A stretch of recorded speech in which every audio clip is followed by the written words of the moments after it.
things that he really wants to see from his Blue Demons is a fast start. Blue Demons have generally been down big early in conference play and then have had to rally. Sometimes they make it a game in the second half after being down big in the first, but it's hard when you're expending so much energy just to get back in the game, to actually go out and win it. When you watch the Blue Demons, what's the key to getting off to a fast start, and specifically against this Seton Hall team that struggles offensively?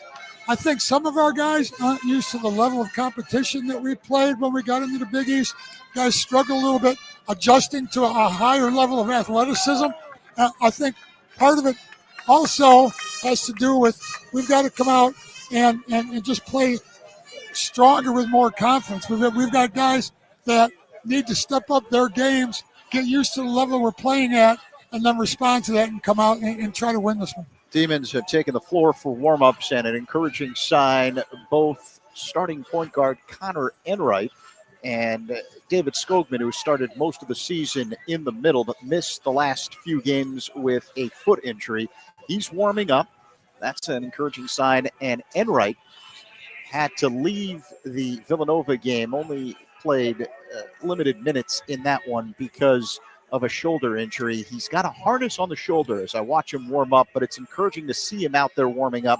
That's usually an indicator that a player is going to be out there tonight in some fashion. So we'll get the latest from Chris Holtman in just a little bit. It is time now for the Starry Who's Hot segment. Dave, who is hot for the Blue Demons? I'm going to go with N.J. Benson. He started these last 3 games. As you said, David Skogman has been out, but N.J. Benson, the transfer from Missouri State, has stepped in. He's been averaging over 14 points, about 12 rebounds a game, shooting 57% from the floor as he stepped into that starter's role. So right now, N.J. Benson has been hot.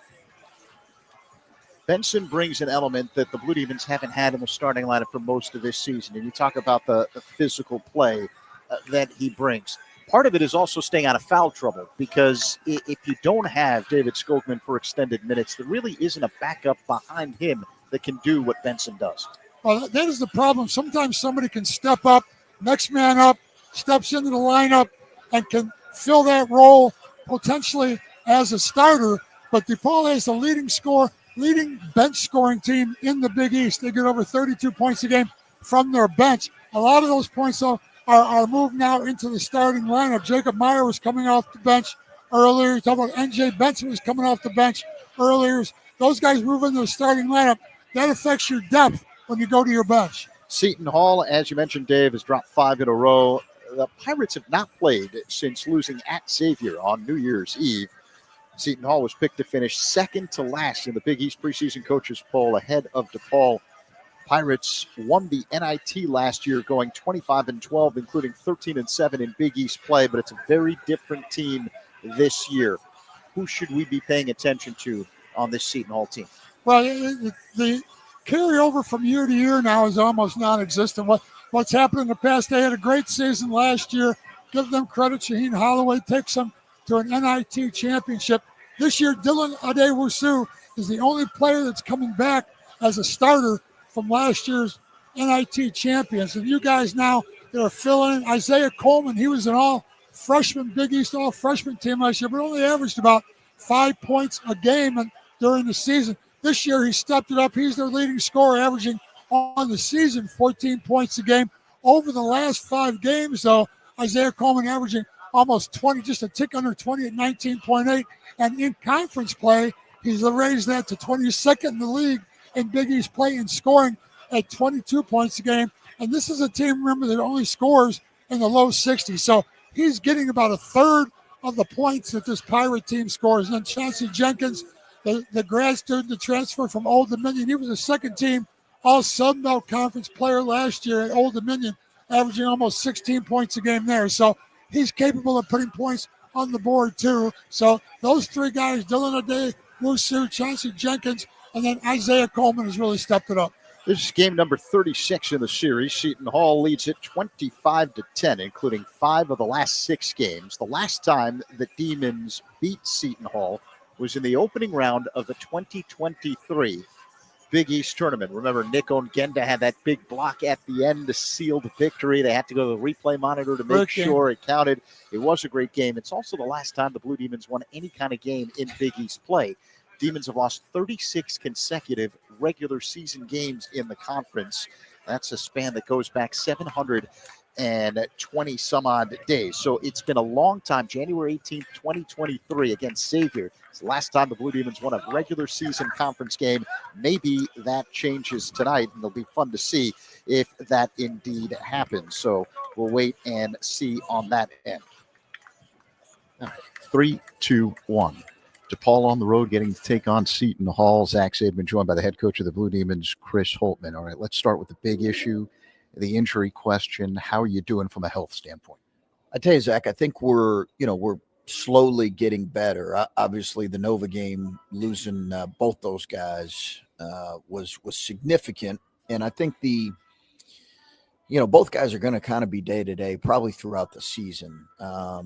It's somewhat of a pain management for both guys, and both guys are tough guys. Skogman and Connor are both really tough guys. So, it's going to be a little bit of pain management and hoping that the injuries that they have now don't progress. But it's literally going to be a right up until game time decision for David Skogman. I do think Connor's going to play. He's got a brace on his shoulder, and we're hoping that that does everything it needs to support the shoulder. From a coaching standpoint, what kind of a challenge is that for you? Not knowing on a game-to-game basis, on a practice-to-practice basis, and then having to tweak things as you get to game time? No, it's a good question, because we've not had those guys in much of practice trying to see if they can do some things. They did a little bit of things yesterday. So, you're always looking at alternate plans in your rotation and in your roster, and figuring out what fits, because I think people know who watched us. Those two guys are important for us. Your point guard's always important, but obviously the season Connor's he's proven his value to this group. We really need him in the lineup for 30 minutes a night. And then, Skogman's really valuable too for a variety of reasons. So we clearly miss those two guys, but it's nice to have them back, and we need other guys to elevate and step in. And some guys have really done a nice job stepping in with these guys being out. Psychologically, was it hard or easy to put away what happened last time? I think in games like that, you don't ever want to totally dismiss it. Obviously, we had injuries. Nova played well. I think you take the things that, we need to do better going into the next game and control what you can control. You can't control injuries, but you can control other things. So I think you take that and then move quickly onto a Seton Hall team that's athletic and physical and one of the best defensive teams in the country. And like you, they're also searching for that first Big East win. So there's going to be a sense of urgency from them. I imagine psychologically there's a sense of urgency. But on the floor, what do you need to do? We need to limit our turnovers, particularly live ball turnovers, against their really pressure, handsy defense.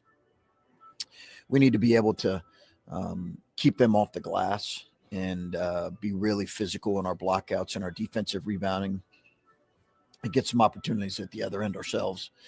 We're going to need to be able to shrink the floor and make it difficult for them to score in the half court. And then we've got to get some easy baskets against their outstanding defense. Chris, best of luck. Thank you so much for joining. Okay, thanks, Zach. That's DePaul head coach Chris Holtman as the Blue Demons get set to take on the Seton Hall Pirates here in New Jersey. And let's get set for the starting lineups for Holtman's Blue Demons, a record of 9-6, 0-4 in Big East Conference play. A three-man backcourt featuring Connor Enright, who only played 8 minutes at Villanova because of the shoulder injury. He's wearing a harness here tonight and going to give it a go. Enright leads the Big East in assists, averaging nearly 7 per game. 6'2", 180-pound redshirt junior from Mundelein, a transfer from Drake.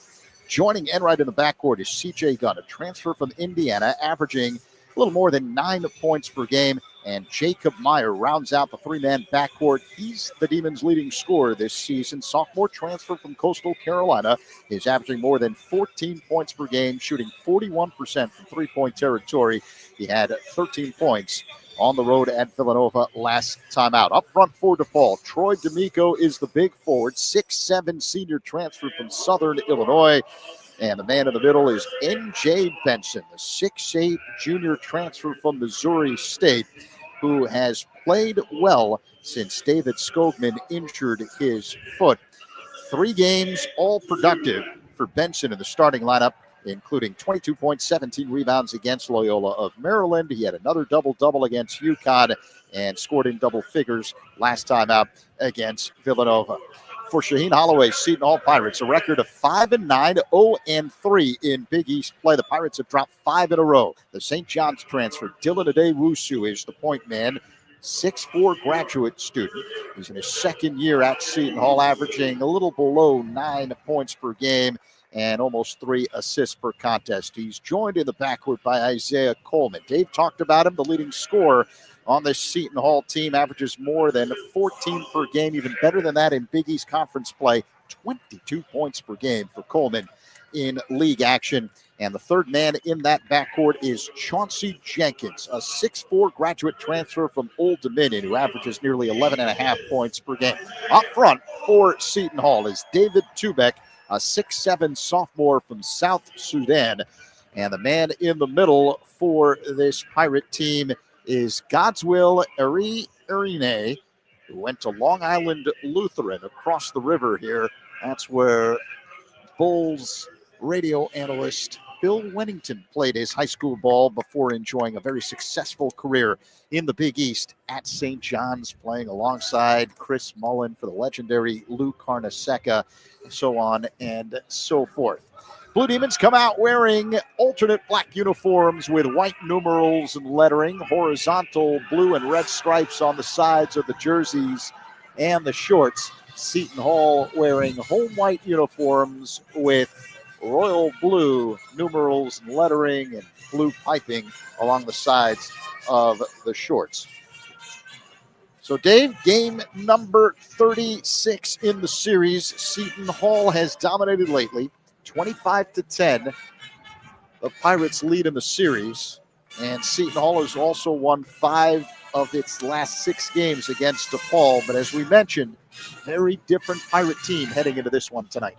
Yeah, you can throw that out. Obviously, you're going to look at records like that against most of the teams in the Big East that DePaul has faced. They've been down in Big East play for a while. But this Seton Hall team, we've only beaten them 4 times since 2015. We've only beaten them 4 times in the last 10 years. 2 of those games were by 1 point. 2 of them were by 4 points. So we haven't beaten these guys by more than 4 points in over 10 years. So it doesn't matter tonight. Nobody was at any of those games before, but we're going to have to come out and get it done tonight. Pat Driscoll, Nathan Farrell, and Ed Corliss, the officials tonight. Is tonight the night that the Blue Demons snap their Big East losing streak? They've dropped 36 consecutive games in conference play. Benson and Erine jump tip, ball up in the air, and Benson jumped too quickly, so they'll do it again. Ed Corliss, the official, stands at midcourt, tosses the ball up in the air, and the Demons control the tip, moving from left to right here at Prudential Center from our vantage point right near the DePaul bench. Troy D'Amico has it head of the key. Off to the right corner, it's Meyer. Bounce pass inside, Benson right of the lane. Back to the basket, throws it out to Meyer in the corner. Roams baseline, loops a pass, left corner, Gunn loses the basketball, and we've got a foul on the play. It looks like Chauncey Jenkins got bailed out there. We almost lost it on the turnover, but ball going to go back to the Demons with a new 20 seconds in the shot clock. Not even 20 seconds have ticked off the clock here at the start of this one. DePaul and Seton Hall as the Demons look for their first Big East win of the season. N.J. Benson head of the key, feeds Enright between the rings, right of the circle. D'Amico for 3, bullseye, and DePaul strikes first. A 3-0 lead over Seton Hall, 30 seconds gone by. It's been a while since Troy D'Amico been on the scoreboard, so it's good to see him make that opening jumper. Erine has the ball head of the key. Now Adewusu, the point guard, off to the left. Checked by Enright. Uses a screen, flips it right side now. Coleman's got the basketball between the legs with the dribble. Driving on D'Amico. Mid-post right of the lane. Spins inside the paint. Wild floater with the right hand. Hits every part of the rim. Doesn't go in. Demons come up with a rebound. Here's Enright across the line. Off to the right. It's Meyer in three-point range. Up top, Enright. Left side. Gunn for 3. Short. Long rebound out to Benson. Left of the lane. Fresh 24 DePaul. Benson back to the basket. Working on Erine. Now drives baseline. Angle cut off. backing in, turns baseline again. The double team comes from Adewusu. He almost loses the basketball. Now Gunn's got it. Left elbow up top. It's Meyer for three. Too strong from the right side. Well, they left him all alone there. That's his shot. Seton Hall quickly to the front court. Adewusu off to the right. Coleman head of the key. Loops a pass left of the circle to Jenkins, who puts it on the floor. Jenkins now between the rings. Coleman right corner. Dribbles up top. Coleman hop step in the paint. Flips it out to Adewusu for three. And that rims out from the left side. Offensive rebound underneath Tubeck. Did he step out of bounds? Yeah, he did. So a turnover Seton Hall. It's DePaul ball. Nearly 2 minutes have ticked off the clock. Blue Demons with a 3-0 lead over Seton Hall. Seton Hall leads the Big East in offensive rebounds, but that's deceiving because they are the worst shooting team in the league. So they have a lot of offensive rebounds to go get. D'Amico has the ball ahead of the key for DePaul. Now right of the circle, it's Gunn. Loops a pass to the free throw line. Benson back to Enright, 3-point range to the right. Double team up top. D'Amico in the corner. Now left side, it's Meyer under 10 to shoot. D'Amico has it left wing. Up top, Meyer. 5 to shoot for the Demons. Meyer will launch for three and knock it down from the head of the key. So the Demons take a 6-0 lead over Seton Hall here on the road. Nearly 2.5 minutes have ticked off the clock. That's what's going to be the difference in this game if we can continue to shoot well from the perimeter. Seton Hall works the ball around the arc. Coleman has it head of the key, checked by Gunn, uses a screen, hops up in the paint, loses the basketball, it rolls out of bounds. Last touch, Seton Hall. It's DePaul ball. Good defense there by the Demons. 2.5 minutes into this game, the Hall hadn't gotten on the board yet. DePaul 6, Seton Hall nothing. Blue Demons basketball left to right. Across the line comes Connor Enright, wearing a shoulder harness on his right shoulder. Benson has it left of the lane, up fake, drives, another up fake, goes up for a jam, shot blocked by Tubeck, ball loose, rolls out of bounds, last touch by the Blue Demons. It's Seton Hall ball. That was a good block there, caught him from behind. MJ Benson thought he had the pump fake had opened it up for him. He was going up for the dunk. They grabbed it from behind. Seton Hall still scoreless, nearly 3 minutes gone by. It's a 6-0 lead for DePaul. The Hall with the basketball, Jenkins head of the key. Arine has it now between the rings. Coleman right elbow, drives, contact, shot, back rim, no. But a foul on the play. So Coleman will go to the line and shoot two. I don't know if they're going to discuss it. It is a two-shot foul. You're right, Zach. What was that? It's happened before. Yeah, welcome back, Dave. Pleasure to have you sitting alongside. Nearly 3 minutes have ticked off the clock. It's a 6-0 lead for DePaul over Seton Hall. And Isaiah Coleman at the line to shoot two for the Pirates. He's their leading scorer this season, averaging more than 14 a game. Knocks down the first, and Seton Hall is finally on the board. 6-1 the score. DePaul with the lead. Fans here at Prudential Center standing until the Hall gets on the board. So thankfully for them, they're all sitting down now. The second free throw by Coleman also goes in. So it's now 6-2 DePaul. 3 minutes gone by. Here in the first half, full court pressure by the Pirates. D'Amico looking to trigger in, can't find anyone. Feeds Meyer along the near sideline and crosses the timeline down the right side. Daniel spin to the middle, feeds Gunn, left baseline, up top D'Amico, fakes a three. Now to Meyer, left wing, puts it on the floor, roams baseline, under the basket, loops a pass behind him, and it's knocked out of bounds. Last touch by Seton Hall. DePaul ball with 19 to shoot. DePaul being aggressive on the offensive end. As soon as they got that ball, they took off. Good job pressing by the Hall, but we were able to break that and then attack at the end of the press. Enright triggers in, front court baseline right, feeds Benson right elbow, back to Enright between the circles, off to the left D'Amico. Enright head of the key, directing traffic with the left hand, bounce pass left elbow.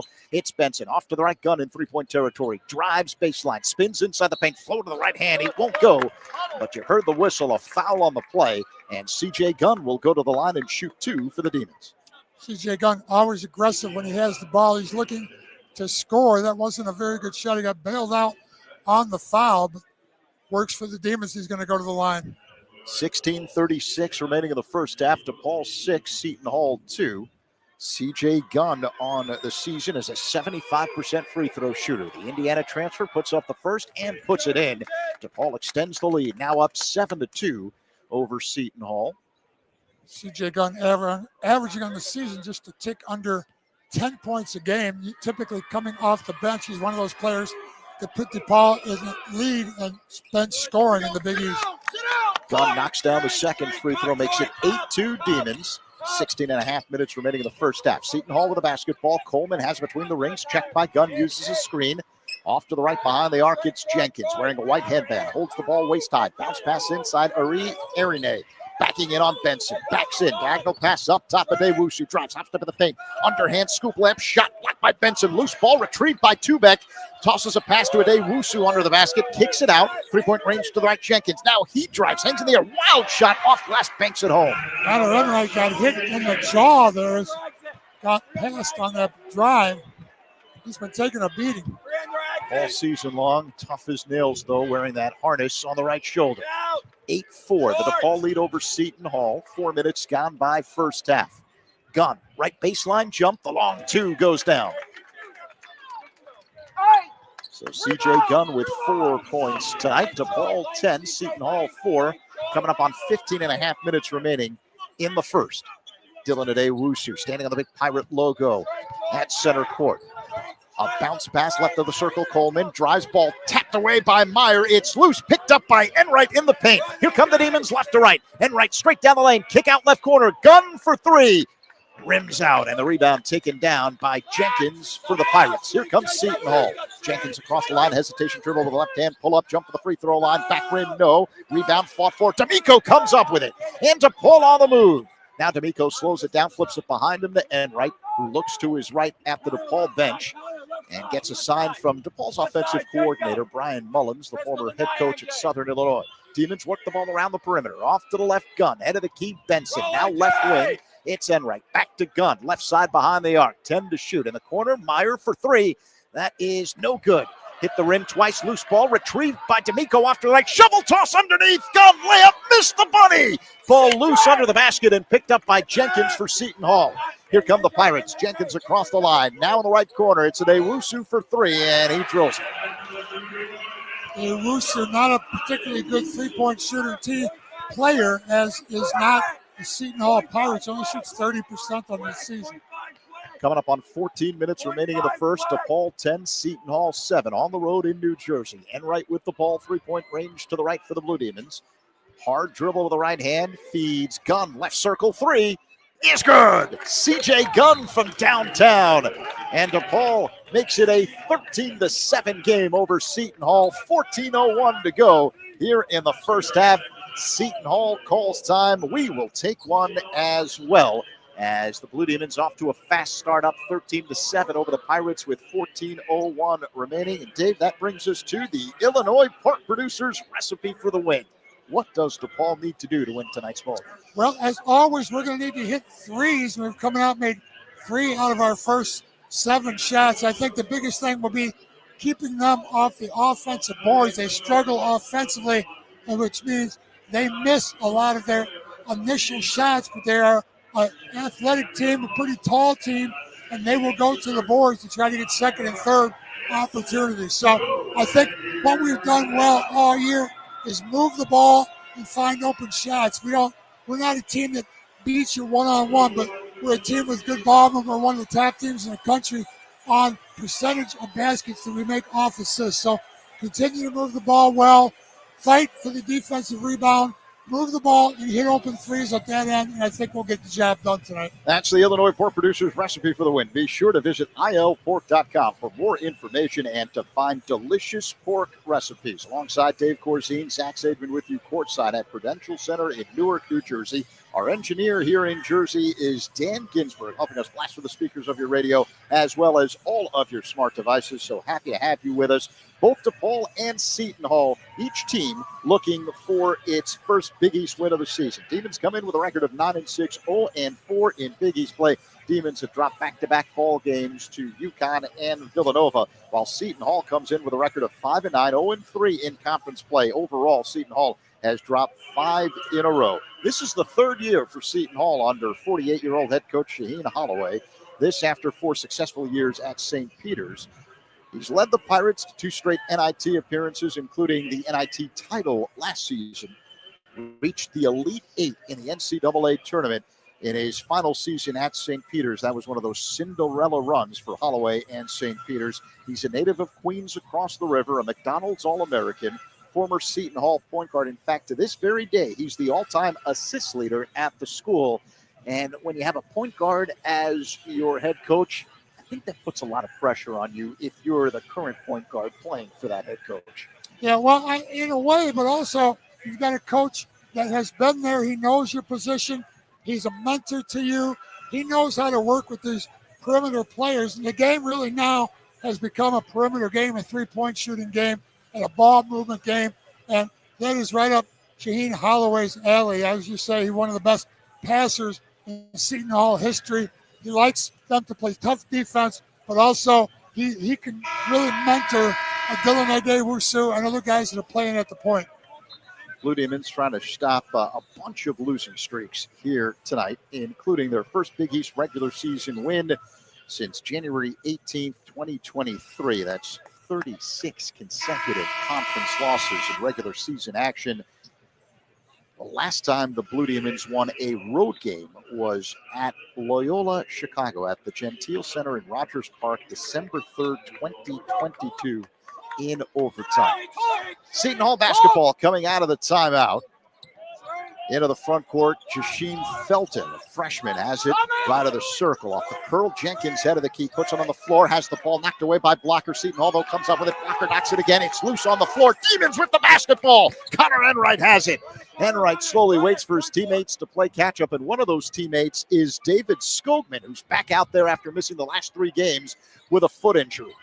Enright has it, left wing behind the arc, 15 to shoot for the Demons. Isaiah Rivera, head of the key, back to Enright off to the left. Asks for Skogman screen, gets it, spins to the middle. Now Rivera fakes a right side 3, puts it on the floor, diagonal pass up high. Enright for 3, bullseye! Oh, his shoulder's not bothering him too much.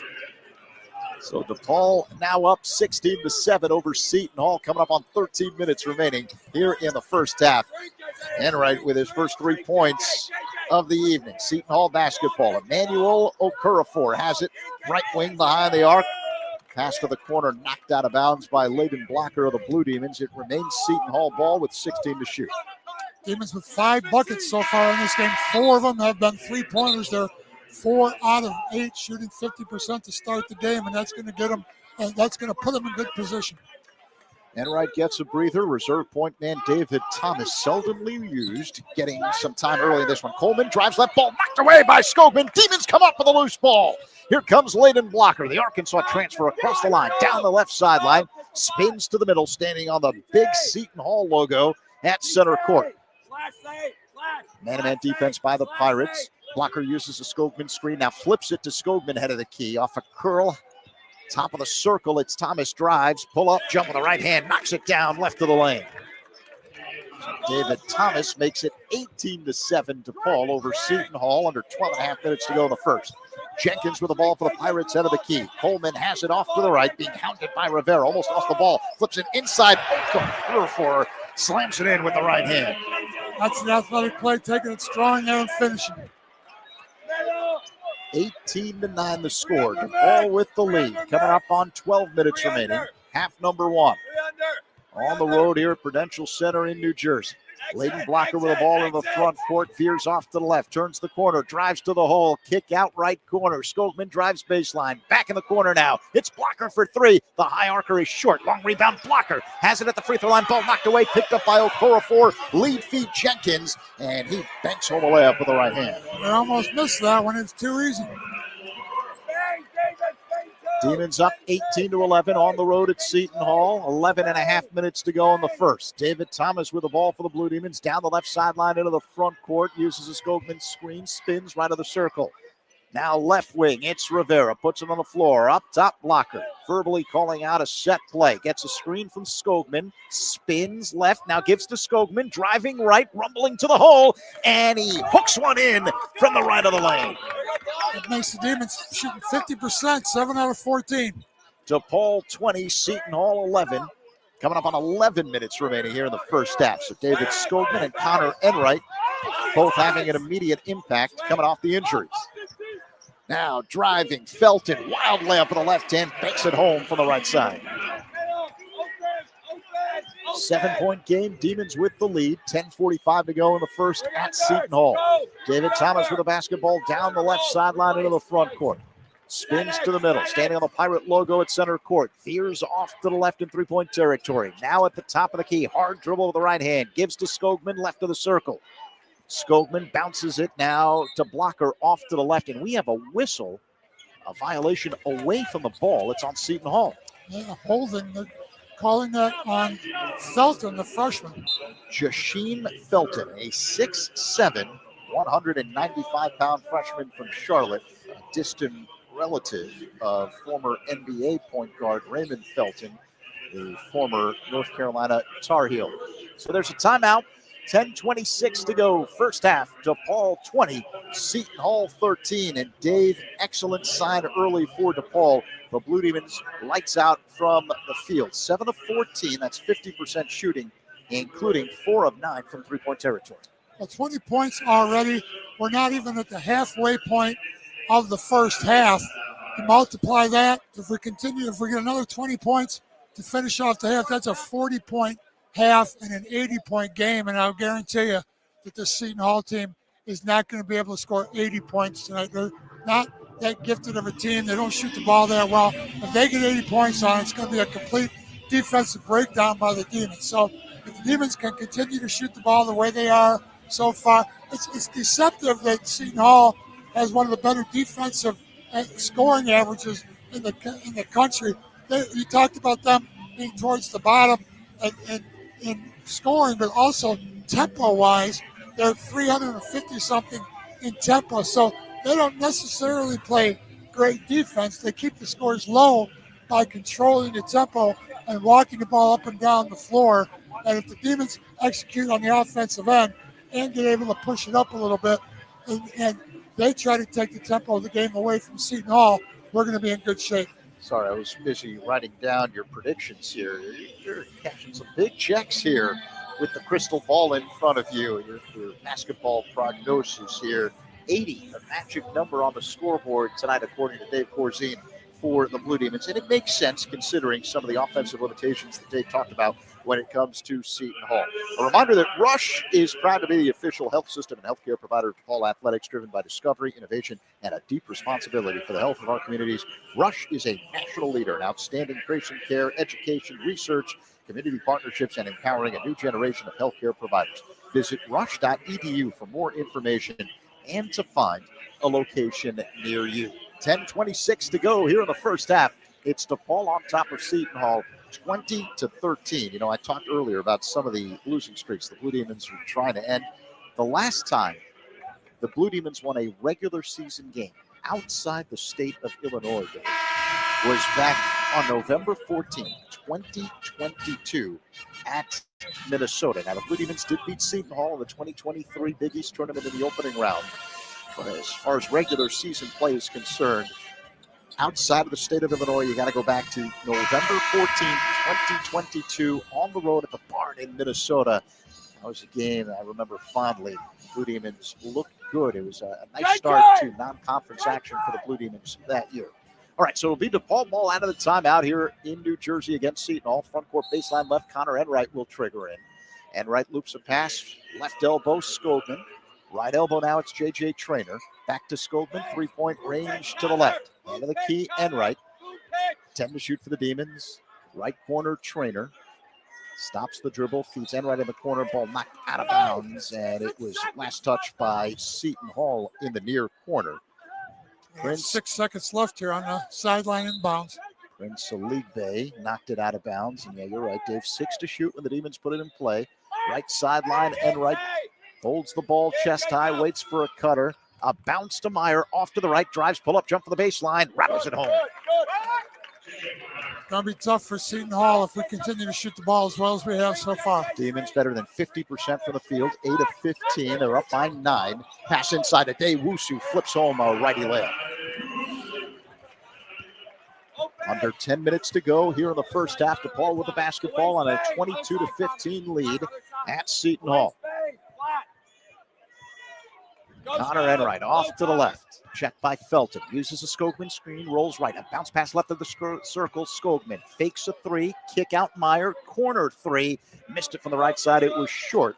And the rebound taken down by Oligbe. Quickly into the front court of Ewusu. Felton's got it left wing behind the arc. A bounce pass, Oligbe has it left of the lane. Working on Meyer. Backs in, turns inside the paint. Up fake. Wild layup and air ball. The rebound, though, taken down by Okurafor. Back to Oligbe. And his floater with the left hand goes down. So Seton Hall wants to do is get inside, finish at the rim. 22-17, the DePaul lead. Meyer's got it left corner, backs it out, feeds Enright, three-point range to left. Back to Meyer in the corner. Meyer drives inside the paint, whips a pass inside Skogman, spin move, floater, up and good with the right hand. Good to have him back on the floor. DePaul 24, Seton Hall 17, 8:48 to go first half. Seton Hall with the basketball today. Wusu has it head of the key. A bounce pass now, left of the lane. Oligbe up top of Wusu for three, and the high archer goes down. That's his second. He's got to close out on him. 4-point game, DePaul with the lead, 24-20 over Seton Hall. 8.5 minutes remaining in the first half. Enright off to the right. Enright driving on Felton. Kick out Skogman, right of the circle. Back to Enright, right wing. Now he drives baseline. Enright, double team, diagonal pass, sails out of bounds along the far sideline. He was looking for a wide open Meyer, but an errant pass by Enright leads to a turnover. Couple minutes now without the Demons getting on the scoreboard here, 24-20. And Seton Hall has picked it up a little bit defensively now, and they're finding good shots at the rim. They're able to penetrate defensively. So Seton Hall basketball coming up on 8 minutes remaining in the first half, 24-20, the DePaul lead. Felton's got it left wing behind the arc. Now backs it out. Uses a screen, drives to the free throw line, pull up jump on the way for Felton, knocks it down. 2-point game. DePaul 24, Seton Hall 22, under 8 minutes to go before halftime. Connor Enright into the front court, huffing and puffing, verbally calling out his set play. Man-to-man defense by Seton Hall. Plays catch with D'Amico at the top of the circle. Enright's got it, holds the ball by his right hip, waves his left hand up in the air. Meyer's got it right of the circle. Meyer with a crossover dribble, 10 to shoot. He's at the top of the key, bounce pass inside Benson, ball knocked away, and it's picked up by Seton Hall. Here's Adewusu across the line, down the left sideline, hesitation dribble. Bounce pass up high, Oligbe, pass to the corner, knocked out of bounds off the hands of Enright along the far sideline. It'll be Seton Hall ball after this timeout. 7:26 to go, first half. It's DePaul 24, Seton Hall 22. We're talking about DePaul shooting the ball well. They're shooting over 50% on 9 out of 17, 53%. They made 4 out of 10 perimeter shots, 40%. But look at Seton Hall so far. They are troubled on the offensive end of the floor, typically in Big East play, only shooting 35%. So far tonight, 9 out of 14, 64%, and they've knocked down 2 out of 3 3-point shots, all of those taken by Dylan Adewusu. He knocked down 2. He's got 8 points now in this game, and Seton Hall matching us somewhat on the offensive end, but doing a much better job defensively over the last 3 or 4 minutes also. Experience the excitement live at Wintrust Arena. Tickets to upcoming games are on sale now at DePaulBlueDemons.com/tickets. Again, that's DePaulBlueDemons.com/tickets. So they have this contest that's currently taking place. It's sponsored by Beef. So they've given a couple of fans these outfits to make them look like cows, right? Am I saying this right? Like a cow outfit. It looks like a right? cow outfit. I'm Yes. not sure who's sponsoring this, but it looks like a Jersey cow to me. But isn't that a Jersey cow when they're spotted like that? You know your cows. Yeah, well, we are in Jersey. That makes sense. You're right. That makes sense. That's excellent awareness by you, Dave. Always bringing your A game to a DePaul game, so I'm really appreciative. But they've got the cow knowledge would pay off for me, but so man, you're worldly. There are all these different things that you know. Renaissance guy. Yeah, you guys don't understand what it's like sitting next to Dave Corsine on a bus or on a plane. There's so many different topics that we delve into, and I always come away a little bit smarter than when before the trip started. But anyway, so they got the students out there, or fans, in these cow outfits, and they've got to dribble from mid-court all the way to the basket and shoot layups, which is very difficult when you're wearing a costume, I would imagine. I would imagine the students here at Seton Hall are on break, so they had to bring in a couple to dress them up in cow outfits for that little exhibition, and I'm sure they had fun being out there. I couldn't see our bench is blocking our view of what they actually did when they got by the basket, so I'm not sure how much success they had at making those shots in their little cow outfits, but the fans enjoyed it. Yeah, I was trying to lead you into that because, what are you, 7 feet? Just about. Yeah. Let's say. I'm not. So I was relying on you to be able to. Yeah, no, I couldn't see over that. Yeah, so then I don't feel as bad anymore. They're not on the bench now. Both teams have moved their bench out to the center of the floor, almost within the 3-point line, is within the 3-point line on both sides here. So they're not, typically you see teams just line up, everybody takes a seat on the bench, the same place the bench is, but both of these teams grabbing their little stools and moving out into the middle of the floor so that they can be heard by the coach, and the coach can hear them with the crowd noise behind them. Yeah, we're at Prudential Center in downtown Newark, New Jersey. For basketball, the place seats about 10,500. It's the home of the New Jersey Devils of the National Hockey League, and for those games, the upper deck is filled Beautiful with arena. fans. Yeah. But like there's but 2 rows of sky boxes along the top there. Yeah, it's an impressive place. All right, Seton Hall ball out of the timeout. Felton's got it. Head of the key. Off to the left today. Wusu for 3. That's no good. Hand in the face from Blocker, but a weak side rebound off the hands. Out of bounds by a leg bay. It'll be DePaul ball. Yeah, it looked like a pretty good offensive board there, but a leg bay just lost control of it out of bounds. All right, so DePaul basketball up 24-22 over Seton Hall, coming up on 7 minutes remaining in the first half. Enright has it down the left sideline into the front court, now at the top of the key. Stops the dribble, waits for a cutter, feeds Gunn off to the right. Left wing behind the arc, Blocker's got it. Backs it out, uses a screen from Benson, now accelerates, stops in the corner, and backs it out. Gives to Enright, 3-point range to the left with 5 to shoot. Enright, right of the circle, will launch for 3. No good at the side of the rim. Offensive board. NJ Benson left of the lane, trying to spin out of a double team, and the ball knocked out of his hands. Out of bounds. Last touch, Ade Wusu. It's DePaul ball. NJ Benson, as we say, in his last 3 starts, averaging 11.6 rebounds a game to go along with 14 points again. Done a great job filling in for David Skogman. Demons have a 2-point lead and the basketball. Underneath, it's D'Amico who gets fouled on a layup attempt. D'Amico will go to the line and shoot 2. He was able to get that because of execution on their baseline out of bound play. Good screen, brought D'Amico to the ball there right under the basket.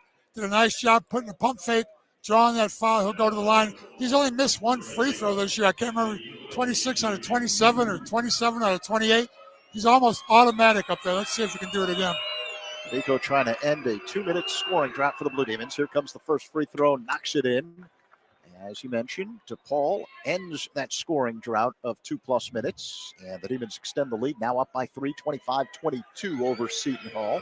6:44 remaining in the first half. D'Amico, a 96% free throw shooter. Here's the second. It goes down as well. Demons up by 4, 26-22, 6:40 remaining on the road at Seton Hall. Pirates with the basketball. Jassim Felton has it between the rings. Checked by Enright. Off a curl, Coleman left wing loops a pass inside. Aligbe has the ball knocked away by Benson. Aligbe picks it up in the left corner. 10 to shoot. Aligbe drives, hop step in the paint. Up fake, turn around. Oh, swatted away by the Blue Demons. Here comes Enright across the line straight away. Off to the right, Gunn. Back to Enright. Right of the circle, holds the ball over his head. Loops a pass, left elbow. Now it's Benson off to the right, Gunn wide open for 3. And that goes down. Oh, shooter's roll. It hit the rim, bounced high in the air, and then dropped in. And the Demons now up 29-22 over Seton Hall. Under 6 minutes to go first half. Ade Wusu drives left, layup, no good. But he got fouled on the play. Ade Wusu will shoot 2. This Layden Blocker picked up that foul on the drive. Ade Wusu, one of the better defensive players in the Big East. Again, he's the only returning starter from that NIT championship team from last year. He's played over 140 college games. He transfers from St. John's. Done a great job in both locations, but over 100. You figure there's maybe 30 games at the most per year. 4 of those be 120. He's already at 140 with half of his season to go. Adewusu misses the first free throw, so the Seton Hall scoring drought remains. 2 minutes and 4 seconds. DePaul up 29-22 over Seton Hall with 5:56 to go before the end of the first half. Substitution for Seton Hall, Chauncey Jenkins re-enters, and Jacine Felton will sit. One more free throw for Adewusu, scored a season-high 15 at Villanova. Wearing dark and bright green shoes here tonight. Second free throw also goes down for Adewusu, so that ends the scoring drought for Seton Hall, which lasted a little over more than 2 minutes. Full court pressure by the Pirates. Demons break it. Blocker across the line, down the left sideline. Gives to Enright, who's got it three-point range to the left. Enright uses a screen from Benson. Spins right. Right side pass. It's gun for three. Rims out. Weak side rebound taken down by Coleman. Seton Hall on the move. Across the line comes Jenkins. Hesitation dribble, left elbow. Flips a pass up high at Adewusu. Gus Yalden, a big man, has it now between the rings. Gives to Adewusu. Floats a pass now, left corner. Coleman wide open for three. He missed the shot. Long rebound goes out of bounds in the far corner. Giving chase was a league bay. Couldn't handle it. Ended up sitting in an empty seat courtside next to a fan, tapping him on the shoulder and asking for some oxygen, I think. DePaul ball. Coming up on 5 minutes remaining in the first half. DePaul 29, Seton Hall 23. We're in New Jersey. Zach Zabin, Dave Corzine, so happy to have you with us. Enright's got it between the rings. Uses a D'Amico screen, rolls off to the left in three-point territory with a left-handed dribble. Bounce pass inside. Benson left of the lane. Backing in on Yalden. Backs in, turns baseline, spins under the basket. Up fake, layup, counted and one. NJ Benson's pretty tricky under there, taking it to the rim. He goes up strong, and he's surprisingly athletic once he gets it down low. He goes up strong. He can elevate pretty well, and at that time he's able to draw the foul and make the bucket. So NJ Benson at the line to try and complete a three-point play.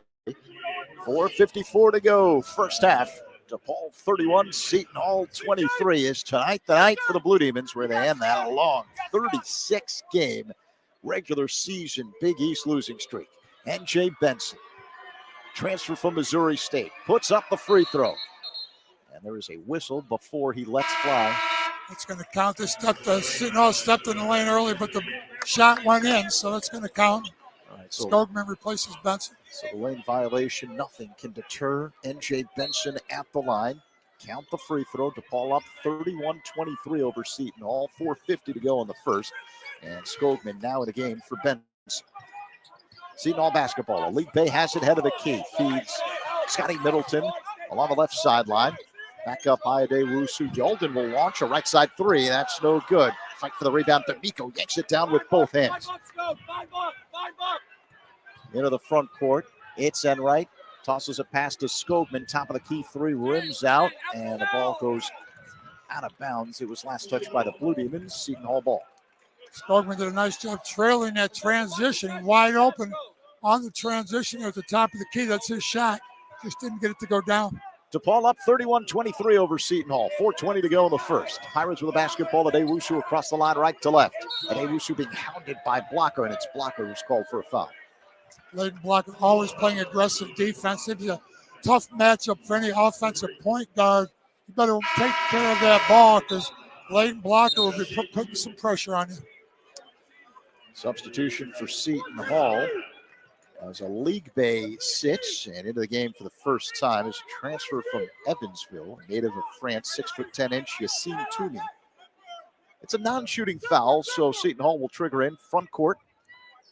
Along the right sideline, Scotty Middleton will put it in play. He feeds Adewusu head of the key, uses Yalden's screen, veers left straight down the lane, and another whistle. Got Leighton Blocker again on that screen. Gus Yalden set the screen. They got tangled up there with Leighton Blocker trying to get through it. That time they called it on the little guy. They never call it on the little guy. They always call it on the big guy. So I was happy with that call. That's a big foul on the little guy, Leighton Blocker, his third personal, and he's got to sit. David Didn't take him Thomas long. back He in the wasn't game. on the floor for long. And now the officials are saying that they're going to take an official timeout, and they will look at the replay monitor to make sure that there's nothing Yeah, they got tangled up there. So we'll see what they come up with after taking a look at the replay monitor. And there is nothing outstanding about that foul. It's just a regular common foul on Layden Blocker. Even Dibbs knows everyone needs a timeout every now and then, so why not take yours at the beach? Myrtle Beach is home to 60 miles of warm, sandy beaches, over 2,000 restaurants, and much more. Enter now for your chance to win your very own beach break getaway. Compliments of Visit Myrtle Beach. Go to visitmyrtlebeach.com/DePaul to enter. Your ultimate beach break is a click away. And I can tell you, I was thinking of Myrtle Beach this morning. As I was running, it was about 22 degrees. Around 7 in the morning when I went out for a little run here in New Jersey, and I would say the real feel was about, 7 degrees. You think we're eligible for this? Well, that's what I was going to ask you. You know, as a esteemed graduate of DePaul University, one of the most prominent members of the basketball team all time, you're getting your number retired at Wintrust Arena later on this season. Maybe a complimentary trip for the two of us. Just saying, make a call or two. You can do it. If anyone's got the power, it's not the guy sitting to your left. It's actually you. So, again, please, I beg of you, make something happen. Some kind of a DePaul outing down to Myrtle Beach. We'll get a group together. Head down there. We'll talk to some of our Any way I can get down there, whatever we want to work out. Yeah, so I'm there. Our man at DePaul, Sam Cohen, who just does a terrific job of making sure that everything is always on the up and up. Talk to him. He knows people. Maybe he can get us onto that flight to Myrtle Beach to relax a little bit during a little break in the season when we get an opportunity to wind down from this cold weather that we've been dealing with up north. So far, it's a pretty good night for the Blue Demons. 4:12 remaining in the first half here on the road in New Jersey against Seton Hall. It's the Blue Demons 31, the Pirates 23. Each team looking for its first Big East win. The big numbers I'm looking at: DePaul shooting 11 of 22 from the field, 50%, which is a big deal. Demons shooting 36% from three-point territory. But something I'm keeping an eye on, Seton Hall struggles in just about every major offensive category, but tonight shooting 9 of 18 from the field. That's 50%. They're taking high percentage shots. We don't have a lot of shot blockers inside, although I should give N.J. Benson credit.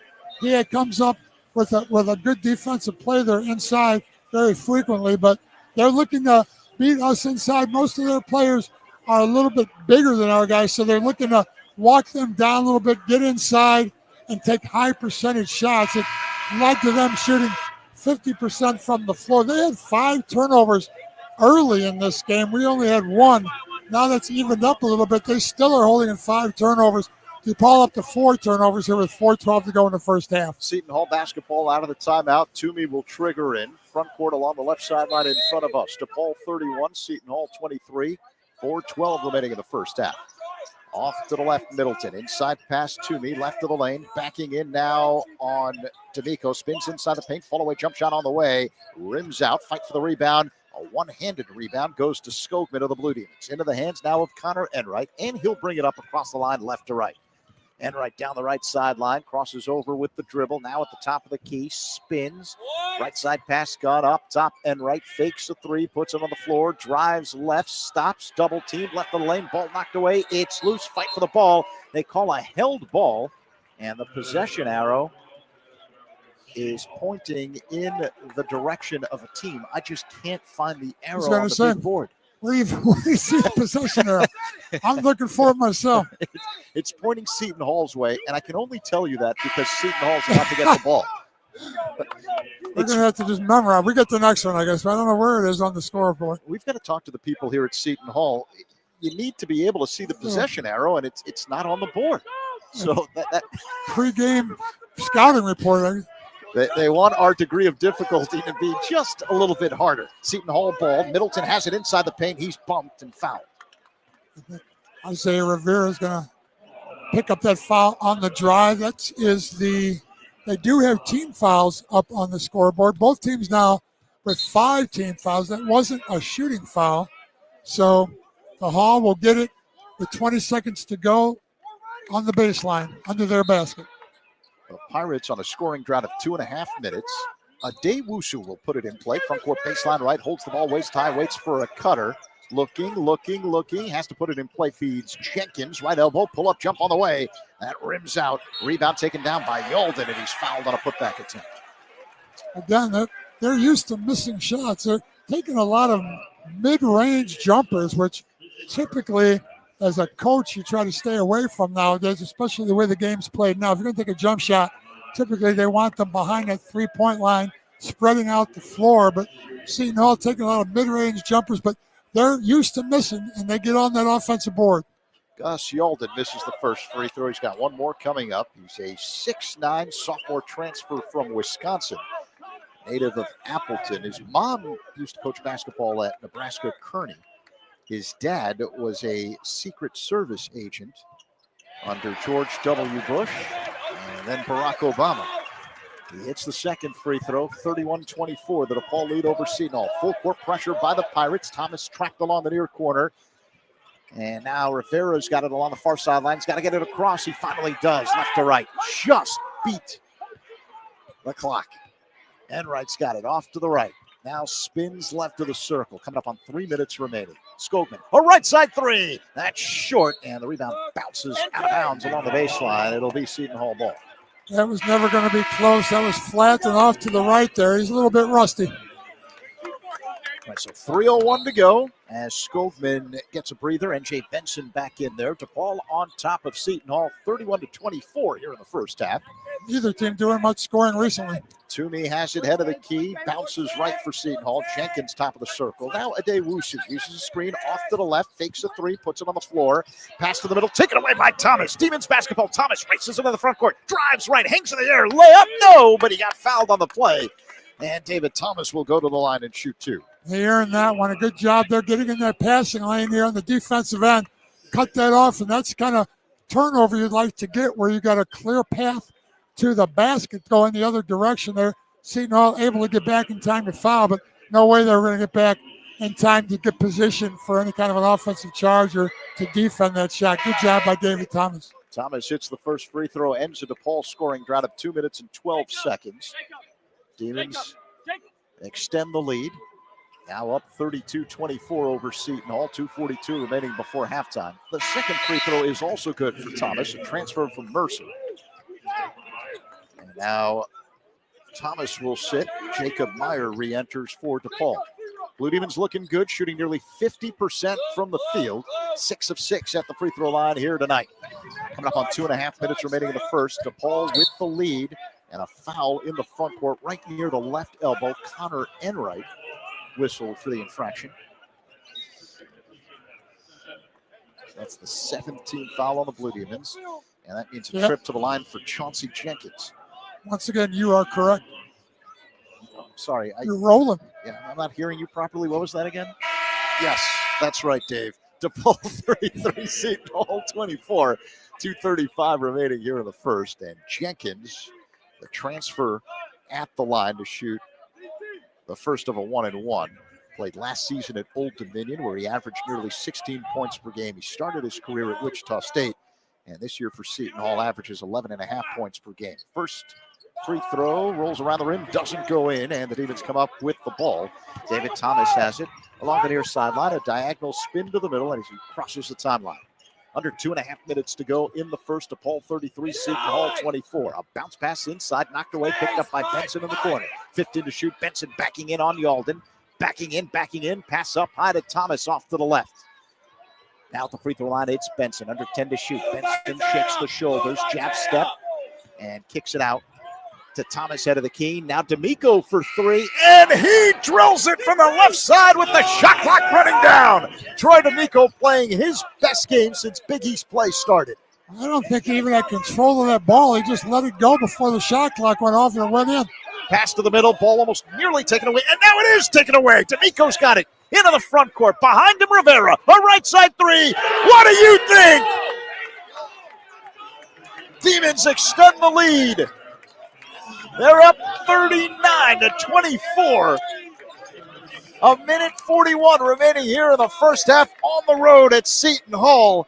The Demons, and we haven't said this much in Big East play, using defense to create offense. I was just going to say, those last couple baskets came off of defensive turnovers or offensive turnovers by Seton Hall did a great job of pressuring them on the ball, forcing turnovers against Seton Hall all season long has struggled scoring the ball. They got off to a pretty good start here, shooting percentage-wise on 9 out of 20, just under 50%. But right now, they're on a 15-2 run, the Demons, and they have opened up a 15-point lead with 1:41 to go in the half. Yeah, Seton Hall has gone without a field goal for the last 6+ minutes of game action. So the Blue Demons looking good here at the 10.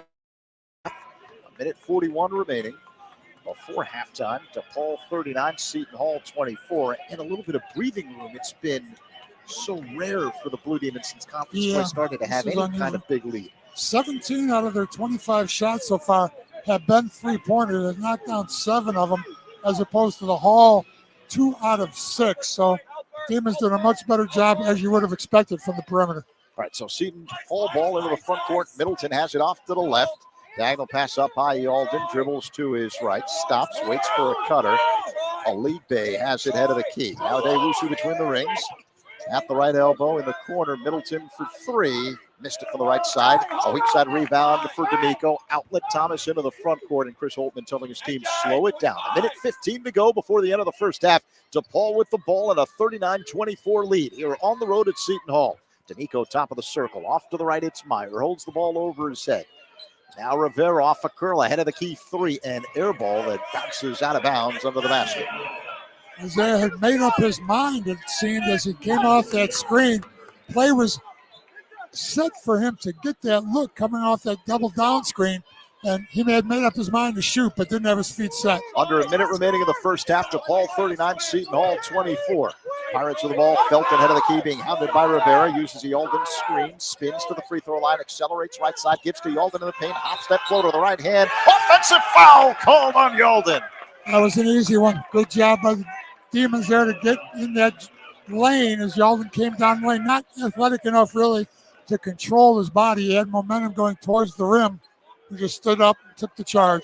DePaul 39, Seton Hall 24, 43.3 seconds remaining here in the first half. Substitution. Yalden sits for Seton Hall. Tubeck back in. And now Chris Holtman calls time. He's going to drop a play here. I'm guessing what DePaul is looking to do is get a 2-for-1 here at the tail end I was thinking that, of the Zach, first half. Coaching strategy you point out, but 43 seconds to go.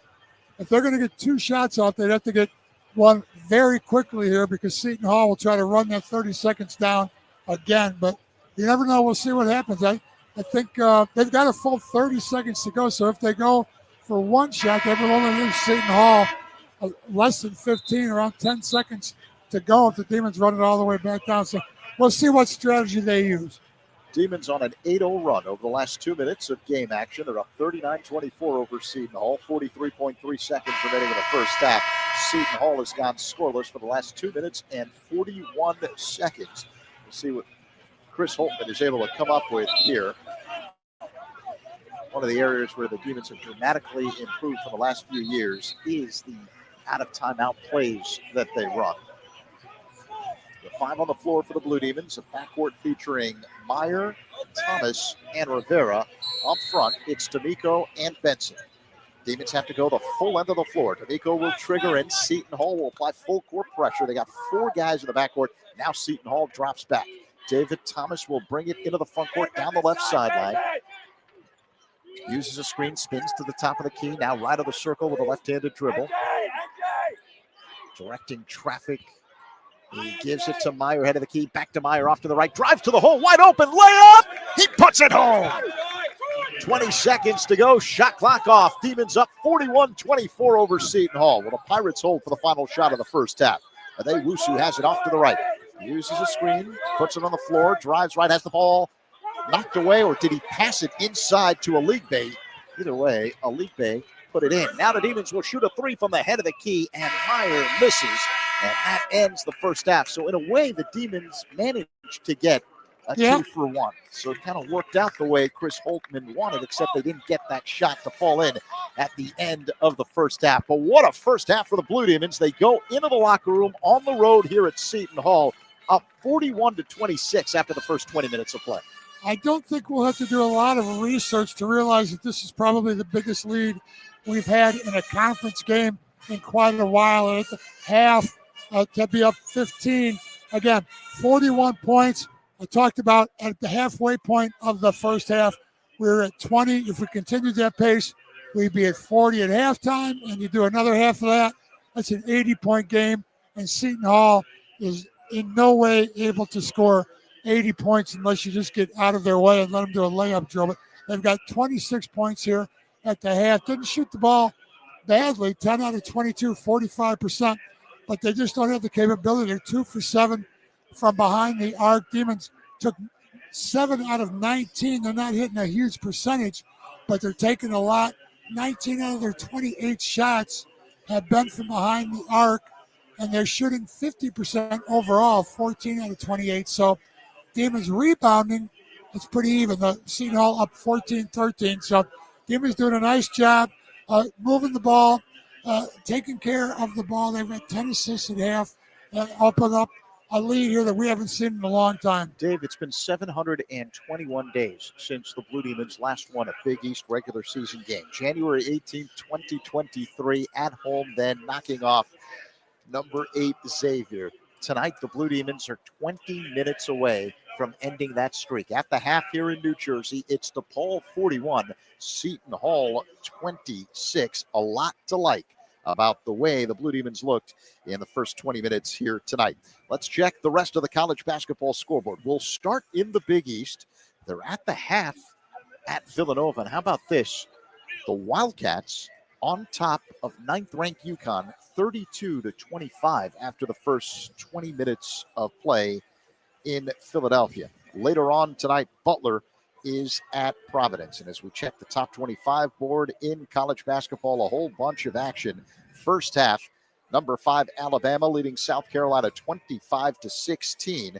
Also in the first half, Arkansas leading number 23 Ole Miss 24-16. Later on tonight, 10th-ranked Texas A&M visits number 17 Oklahoma. 11th-rated Kansas is home against Arizona State. In Champaign, 15th-rated Illinois takes on Penn State.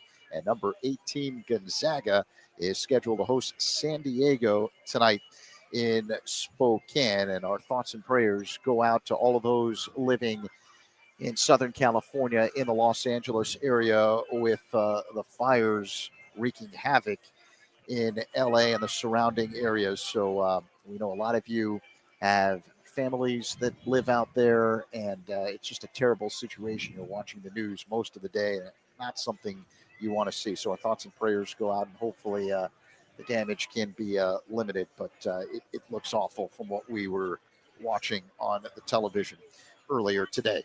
Here in New Jersey, DePaul with the lead at the half, 41-26 over Seton Hall. Fans, it's time to have the first half recap, brought to you by Aries Charter Transportation, an official charter bus provider of DePaul Athletics. All right, everybody, let's enjoy this one together. The Demons in good shape here at the half with a 41-26 lead. Let's start with Seton Hall scoring. Their leading scorer, Dylan Adewusu. Remember, he is the only returning starter from last year's NIT championship team. He knocked down a couple three-pointers on his way to a 9-point first half performance. And again, the Pirates do not score a lot of points. So he has 9 out of the first half, 26 points for Seton Hall. Nobody else with more than 4. A few players with 4. Chauncey Jenkins with 4, Jasim Felton with 4, and Prince Alegbe with 4 also. 2 players with 2 points apiece, Isaiah Coleman, who has been averaging just a tick under 20 points a game in the past 5 games, is 0 for 2 from the floor. His only scoring came from the free throw line. He's got a couple assists, but also 3 turnovers in the first half. So Demons have done a great job controlling Seton Hall's leading scorer, Isaiah Coleman. The other player who put some points on the board, Emmanuel Okafor, made his one shot. If you remember, he had a beautiful dunk there on the give and go for his 2 points, only 2 points of the game, and that adds up quickly to Seton Hall's 26-point half. The Demons, 41 points, led by C.J. Gunn. He had 3 out of 7 shots, knocked down a couple three-pointers, and a 2 for 2 from the free throw line. He is the only player on either side that got to double figures there in the first half. He has 10 points.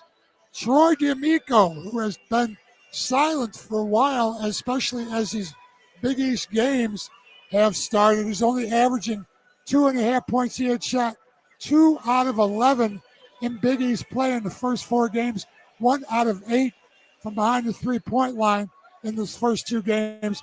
And today made both of his three-point attempts. He only took 2 shots, both of them three-pointers, knocked them down, made his 2 free throws. Again, he's one of the top free throw shooters in the country. He hasn't had enough attempts to qualify either in the Big East or nationally in the rankings, but I think he's got to be something like 27 out of 28 or 28 out of 29 now. Only missed 1 free throw on the season. He's got 8 points. We've got 5 points apiece for Jacob Meyer and Isaiah Rivera off the bench with 5 points. 2 more scorers off the bench. David Skogman, who returned to action today after missing the last 2 games. He has 4 points. And David Thomas, who got 6 minutes of action in the first half due to foul trouble on Layden Blocker, came up with a bucket and a couple free throws for 4 points himself. Connor Enright working on that shoulder injury. He's 1 for 2 from the floor. That was a 3-pointer. He has 3 points to go along with 3 assists. That's what he's known for. And N.J. Benson, who, as he moved into that starting lineup the last 3 games, has been averaging 14 points and 11.6 rebounds, held only 1 bucket in the first half, 1 out of 2. He does have 3 rebounds to go with those 2 points. Leading rebounder in the first half for the Demons. Again, Troy D'Amico having a big game with 4 rebounds, 8 points and 4 rebounds. He leads all rebounders. David Tobeck for Seton Hall with 3 rebounds. Overall, Seton Hall leading the rebounding battle 14-13. Seton Hall, again, one of the top offensive rebounding teams in the Big East, primarily because they are such a poor shooting team. They have a lot of opportunities to get to the offensive board. We both have 4 points, 4 offensive rebounds. Seton Hall scored 5 points off those offensive rebounds. DePaul with only 2 points in the paint. Seton Hall with a 14-10 lead. Here's the big difference. DePaul with a 15-5 advantage off of points off turnovers. Seton Hall had 5 early turnovers. They have 8 now in the half. Demons with only 5 turnovers at the half, and that has led to, again, a 15-5 advantage on scoring off turnovers. Overall shooting, Demons shooting 50%, 14 out of 28, 7 out of 19, 37% behind the three-point line. More importantly, 7 3-pointers. They average just under 11 for the game, so they're on pace to be ahead of that. They're on pace to break the all-time 3-point season shooting record for the Demons. They're on pace to have over 300. The record on the season for the Blue Demons is something like 270-something. So they are well on their way to being the most prolific 3-point shooting team in DePaul basketball history. For Seton Hall, shooting just under 50%, 10 for 22, 45%. Again, only 2 for 7 from behind the 3-point line and 4 for 7 from the free throw line, 57%. Demons had knocked down all 6 of their free throws, which is one of the reasons they have a 15-point lead here at halftime, 41-26 in favor of the Blue Demons. And there's your first half recap, courtesy of Aries Charter Transportation. This 15-point advantage at the half for the Blue Demons. They're at 41-26 on the road here at Seton Hall. It's the largest halftime lead for the Blue Demons in a Big East road game since 2018. So you mentioned it. It's been a long time since we've had this feeling. And you're right. The last time the Blue Demons won a Big East regular season game, 721 days ago. We're bringing this up because the Demons look primed to end the streak tonight. Still a long way to go. 20 minutes remaining in this game. but the Blue Demons have been in control from the get-go, and that's the encouraging sign tonight. DePaul shooting 50% from the field, and they're healthy. Blue Demons have been banged up the last few games in Big East play. Center David Skogman has missed the last 3 games with a foot injury. Back tonight, Connor Enright had to leave the last game against Villanova. He's the engine that makes DePaul go. The Demons starting point guard wearing a harness on his right shoulder, and DePaul needs him. He only played 8 minutes against Villanova. Demons ended up losing by 44 on Saturday at Nova, but Enright, with that harness, making things happen. And when he's in the lineup and you see that, you see your leader fighting his way to get on the floor, that tends to get everyone else a little bit of juice. It certainly does. And Connor Enright is a spark plug type of guy, a hard-nosed player. He's always kind of leads by example, leads with his enthusiasm and intensity on the floor. And he had a pretty severe shoulder injury in that Villanova game. When he left the game, it became completely out of control there as it went Villanova's way. Right now, UConn, as you mentioned, Zach, at the half, finding out it's not been easy to win at Villanova recently. Villanova is starting to play some very good basketball, and we ran into a buzzsaw there last time out. But it's great to see this team respond the way that they have coming off that game, and they have done a great job here again on the road at Seton Hall. The last time the Blue Demons won a Big East road game, Dave, February 24th, 2022 at Georgetown, a 68-65 DePaul win. The last time the Blue Demons won a game on the road anywhere was in regular season play at Loyola in Rogers Park, December 3rd, 2022, a 78-72 overtime victory against the Ramblers. Last road win for the Blue Demons in regular season action outside the state of Illinois, November 14th, 2022 at Minnesota. And the last time the Blue Demons won any kind of Big East game was the opening round of the Big East tournament in 2023 against the Seton Hall Pirates. Demons upset them. Nick Ongenda had the big block at the end of the game. And you thought the Demons could make a little bit of a run because the next time out in round 2 against Xavier, the Demons took the Musketeers down to the wire before Xavier turned it up just a little bit of a notch near the end to pull away and win. You know, we've seen that in a few years where the Demons have not been successful in regular season conference play and then play their best basketball as they get into that postseason tournament there in Madison Square Garden. I think a lot of that comes from it's a fresh start for them. A lot of those other teams that we face in that Big East tournament have grinded it out all season long, fighting for position with a chance to play be a top seed and play a team like DePaul in that tournament. But DePaul comes in with a fresh mindset into that Big East tournament. They have been typically out of contention in the regular season and maybe down a little bit mentally, psychologically, not playing their best basketball. And it's really a fresh start as they enter that Big East tournament. And they have surprised people in a few different years where they've come up with a victory in a very well-played game. So I'd like to see that flip around a little bit this year where they're more competitive here in Big East regular season play, put themselves in a position to maybe a little bit higher seed when that Big East tournament starts this year. DePaul trying to slay its Demons off to a nice start after the first 20 minutes of play. DePaul up by 15, biggest road halftime lead in Big East play for DePaul since 2018 as the Demons look for their first Big East win of the season. And the first one for this group. It's important to mention this, and I don't think we say it enough. Yeah, DePaul's gone through this long Big East regular season losing streak, but it's not these guys. It's a brand new team, brand new coaching staff. Every player on the team is new, and that new attitude has been reflected. Demons have taken some on the chin here in the early going, but that's only because they've played some of the premier teams, not just in the Big East, in the country. When you think about St. John's and Villanova and UConn, they lost a tight one to Providence. I think that stuck in their craw to begin Big East play last month, and tonight they have an opportunity to do something about it and walk away a winner if they can hold on and continue to play the way they did over the first 20 minutes of play.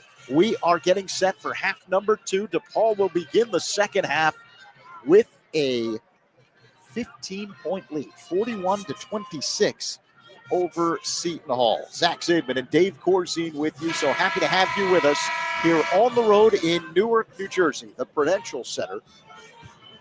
An arena that isn't quite full tonight with Seton Hall having struggled entering play. The Pirates have dropped 5 in a row. Demons coming in with a 2-game losing streak. Both teams desperately wanting to come out of this one with the first win in conference play this season. Blue Demons wearing their alternate black uniforms with the white numerals lettering, horizontal red and blue stripes on the sides of the jerseys and the shorts. Seton Hall wearing white uniforms with blue lettering and numerals and blue piping down the sides of the shorts. Let's see if Chris Holtman elects to use the same starting lineup that began the game. Yep, it's Enright, Meyer, and Gunn in the backcourt. D'Amico and Benson up front. D'Amico playing a whale of a role in the first half. 8 points, 2 of 2 from the field, both of them 3-point shots, 2 of 2 at the free throw line. Also had 4 rebounds and 2 assists. It'll be DePaul ball to begin half number 2. Near midcourt along the far sideline, CJ Gunn triggers in, feeds Connor Enright in the backcourt, and a second half is underway. Right to left go the Blue Demons. Enright has a 3-point range to the left, a bounce pass inside, left of the lane. It's Benson backing in on Jenkins. Backs in, turns baseline, under the basket, up fake, layup, banks it home. That's a mismatch in our favor there. NJ Benson matched up with a smaller Chauncey Jenkins, and he took him right to the hole.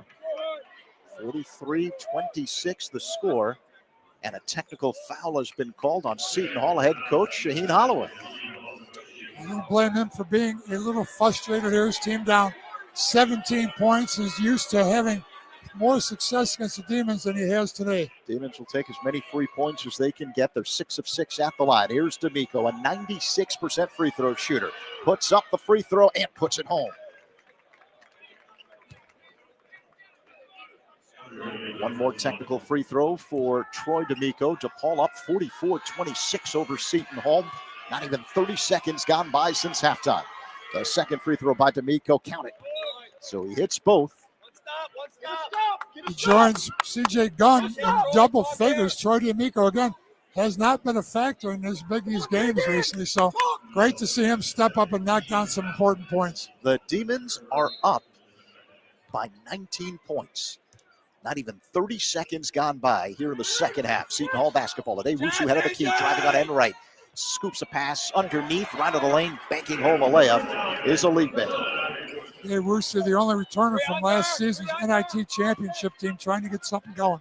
Opening minute of the second half, DePaul 45, Seton Hall 28. Demons with a basketball, left of the circle. It's Enright, the point guard for DePaul. Spins to the top of the key. Myers got it left wing. Hop step in the paint, kick out.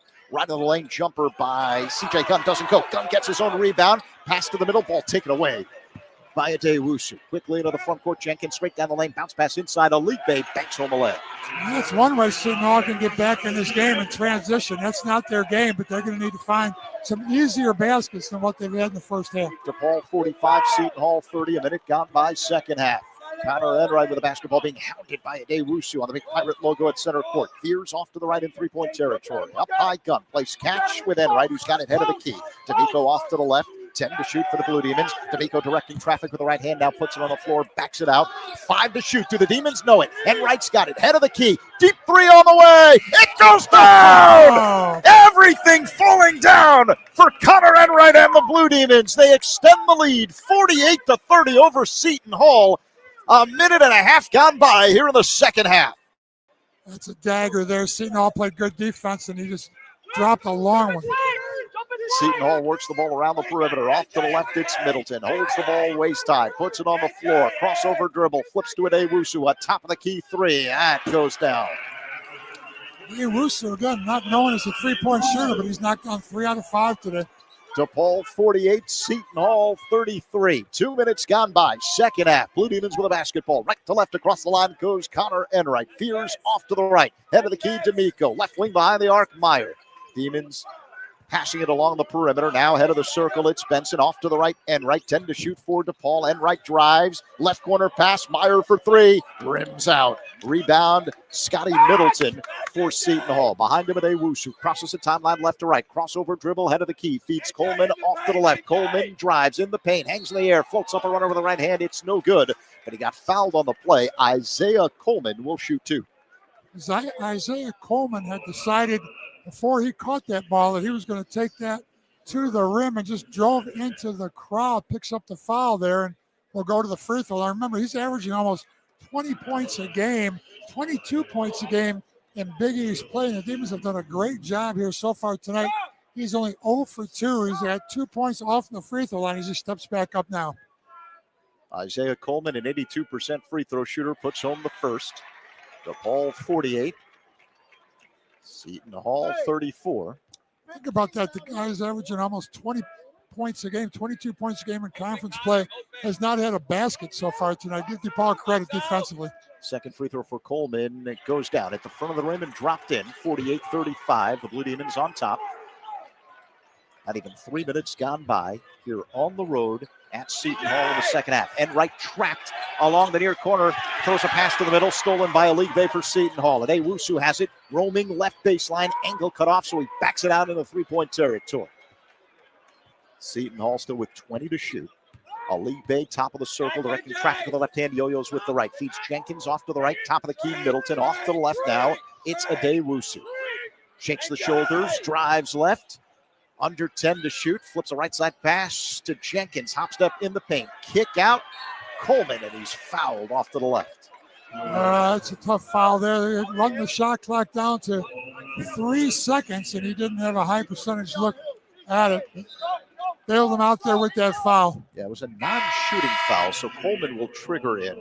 Third personal on C.J. Gunn, so Chris Holtman makes a substitution for DePaul. Isaiah Rivera enters, and Gunn sits. Coleman triggers in along the far sideline. He feeds Jenkins, head of the key. Jenkins drives right on Enright. Oh, weak side blocked by Benson. The loose ball retrieved in the near corner by Adewusu. Checked by Meyer. Up top of league bay. Drive, show and go move. Flips up a lefty layup. Banks it home. That was pretty fancy. 48-37, the DePaul lead. 16 and a half minutes to go. Meyer straight down the lane. Hangs in the air. Tough layup with the right hand. Counted and one. That ends a scoring drought for DePaul of 2+ minutes. And Meyer will go to the line and try and complete an old-fashioned three-point play. This will be double-figure scoring for Jacob Meyer if he knocks down his free throw. He's had some really good open three-point shot looks, and he's only 1 out of 6. He had the potential to really be putting some points up there. Demons did a nice job moving the ball, finding him in open territory, but his shot just isn't going down tonight. Still, this will put him in double figures with 10 points if he makes his free throw. Jacob Meyer misses the free throw. Rebound out to Jenkins, who brings it up himself. Left to right across the line. Jenkins shakes the shoulders off to the right. Left side pass at Adewusu for three. The line drive won't go. Hit the front of the rim. Rebound to Enright. Here come the Demons. Enright slows it down, walks it up across the line, right to left. Spins to the middle, standing on the big Pirate logo at center court here at Prudential Center in New Jersey. DePaul 50, Seton Hall 37. 4 minutes gone by second half. Enright head of the key. Enright at the free throw line. Stops the dribble. Gives to D'Amico left side. Rivera in the corner. Inside pass. It's Benson left of the lane. Backing in on Adewusu. Turns baseline. Cross-court pass Meyer. Touch pass Rivera. Right side three. Short. Rebound taken down by Aligbe for Seton Hall.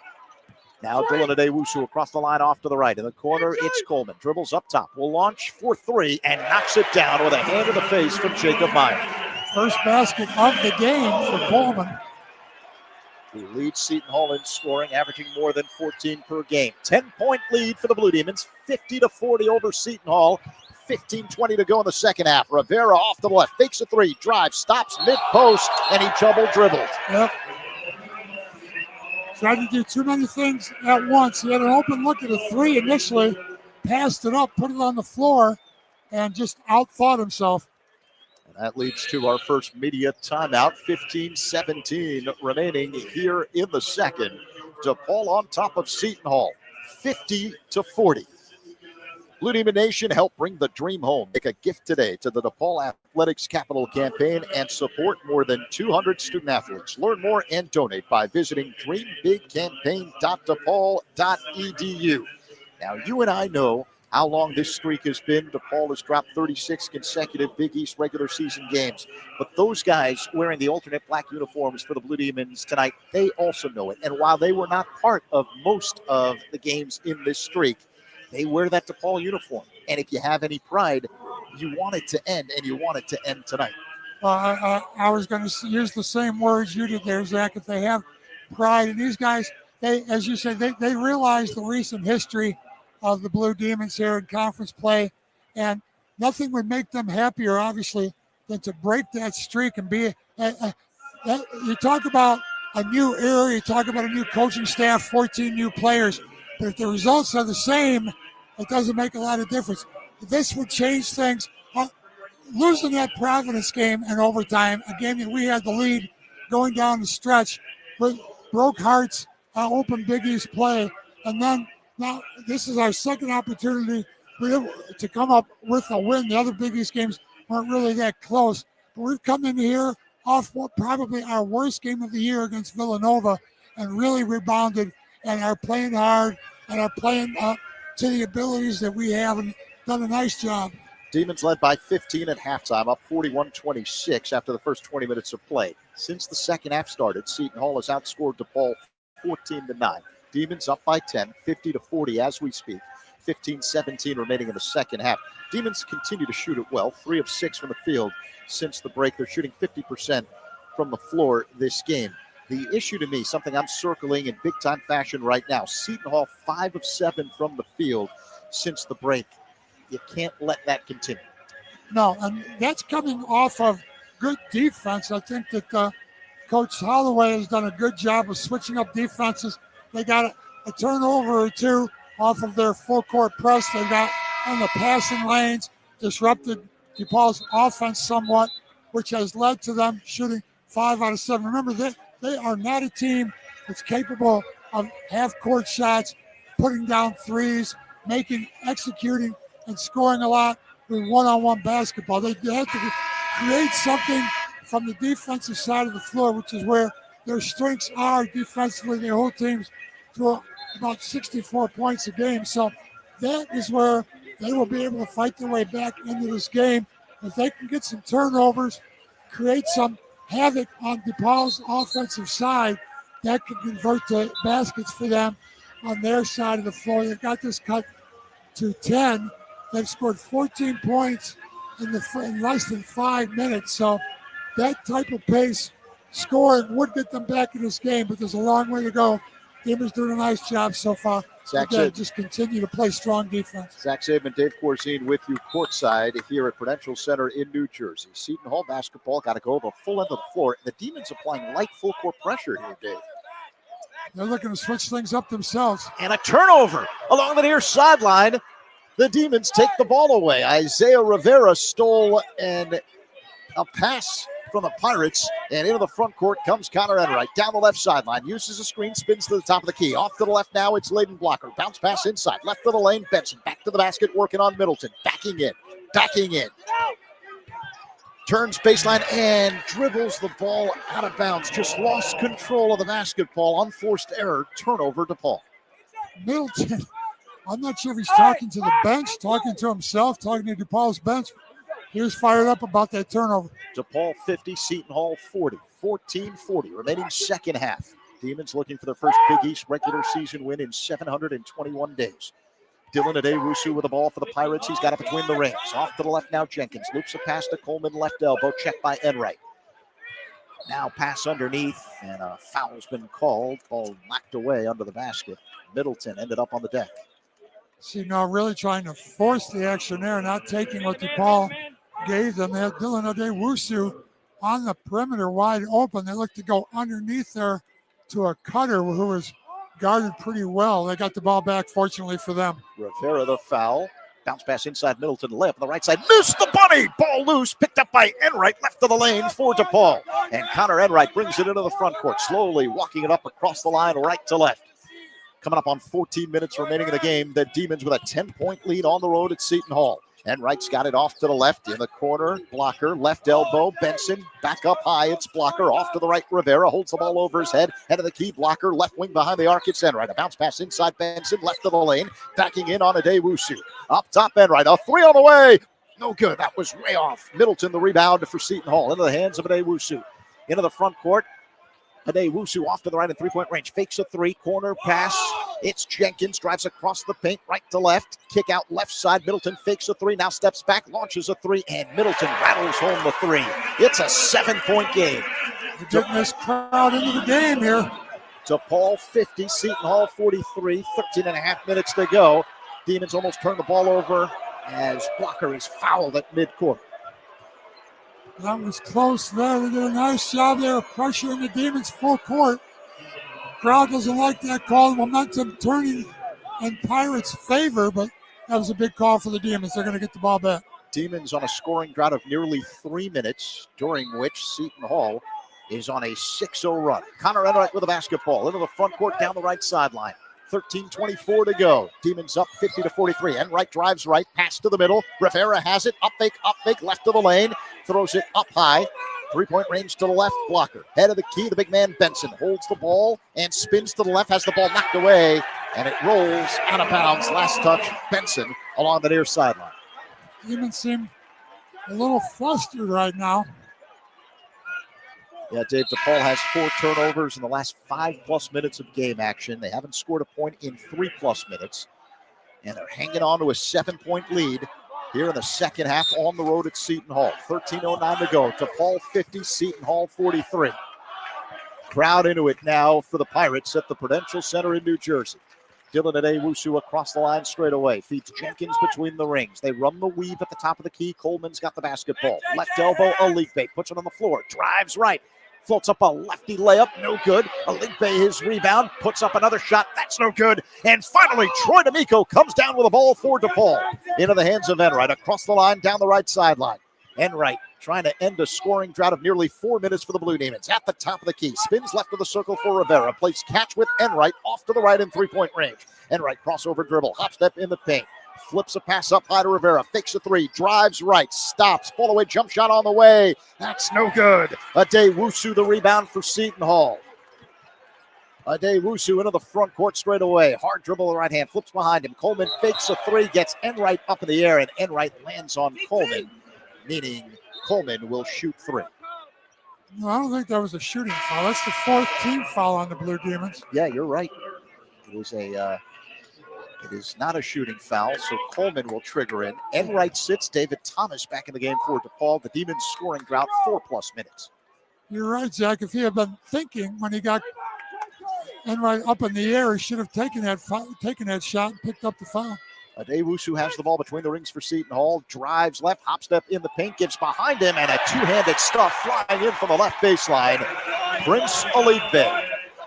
Demons need to get off this skidder and put some points on the board. 5-point game. DePaul 50, Seton Hall 45. Full court pressure by Seton Hall. Remember, Enright on the bench. Rivera crosses the timeline down the far sideline. A bounce pass from the middle, ball taken away by Adewusu. Hangs in the air, lefty layup. Missed the bunny, but he got fouled on the play. Right now, Seton Hall Pirates have completely turned the momentum of this game around here. They're going to have a chance to go to the line. It's a 5-point game, and they come back after this timeout. They'll have a chance to cut further into this Blue Demon lead. The game escaping the Blue Demons. Seton Hall on an 8-0 run over the last 4 minutes. Zoom back a 15-2 run over the last 6+ minutes. The Demons haven't scored a point in nearly 5 minutes. DePaul 50, Seton Hall 45. Timeout, 11:42 remaining here in the second half. Follow the Blue Demons wherever you go. The official DePaul Blue Demons app features live and on-demand video content, in-game stats, score updates, the latest apparel, and more. Download the official DePaul Blue Demons app today at DePaulBlueDemons.com/app. Alongside DePaul great Dave Corzine, Zach Zaidman with you courtside at Prudential Center in Newark, New Jersey. Our engineer, Dan Ginsberg, helping us blast through the speakers of your radio as well as all of your smart devices. And Sam Cohen of DePaul University making sure everything runs smoothly. Demons having some issues here, up by as many as 15 points at halftime. They increased that lead early in the second half, but a furious rally here by Seton Hall. Foul trouble is really becoming a factor in this game. Leighton Blocker on the floor at the timeout, at least, with 4 fouls now. Connor Enright on the bench with 3 fouls, and C.J. Gunn also on the bench with 3 fouls. You look at the guys who were scoring points for them early. C.J. Gunn came out and got 10 points quickly. He has not been able to put anything up since then, and now he's on the bench in foul trouble. That team that they had on the floor at a timeout, Troy D'Amico, Isaiah Rivera, Leighton Blocker, J.J. Traynor, and David Thomas. None of those guys are primary scorers. Isaiah Rivera able to knock down a 3, but he needs to get space set up by penetration, typically by Connor Enright, who opens things up for teammates. But these guys really aren't the type of players who can create shots for themselves and create their own offense. They need to do it as a team. And you look at that team they just had on the floor, there's not a lot of guys who are going to score points unless it's off of some type of broken play or great ball movement that gets them a wide open look. And I just saw Jacob Meyer, for one, re-enter the game. He'll re-enter the game with those 3 fouls. He's got 10 points, but he's the kind of guy that we need on the floor to draw defenders to him and open up the game a little bit for DePaul. It's been a long, dry run right now for him so far in the first half of the second half. The scoring drought is nearly 5 minutes for the Blue Demons, officially 4 minutes and 43 seconds. DePaul struggling from the field since halftime, 3 of 8 from the floor, including 1 of 4 from three-point territory. On the flip side, Seton Hall on a 15-2 run over the last 6+ minutes. The Hall 7 of 12 from the field. That's nearly 60% shooting, including 3 of 4 from three-point range. Let's see if the Demons can show the kind of toughness Chris Holtman always talks about in our pregame shows, which is what you need in this conference to withstand these kinds of runs. The Demons have led throughout. The biggest lead, 19 points earlier in this second half. 11:42 to go, half number 2. DePaul 50, Seton Hall 45. 5 turnovers here in the last 6 minutes and 45 seconds.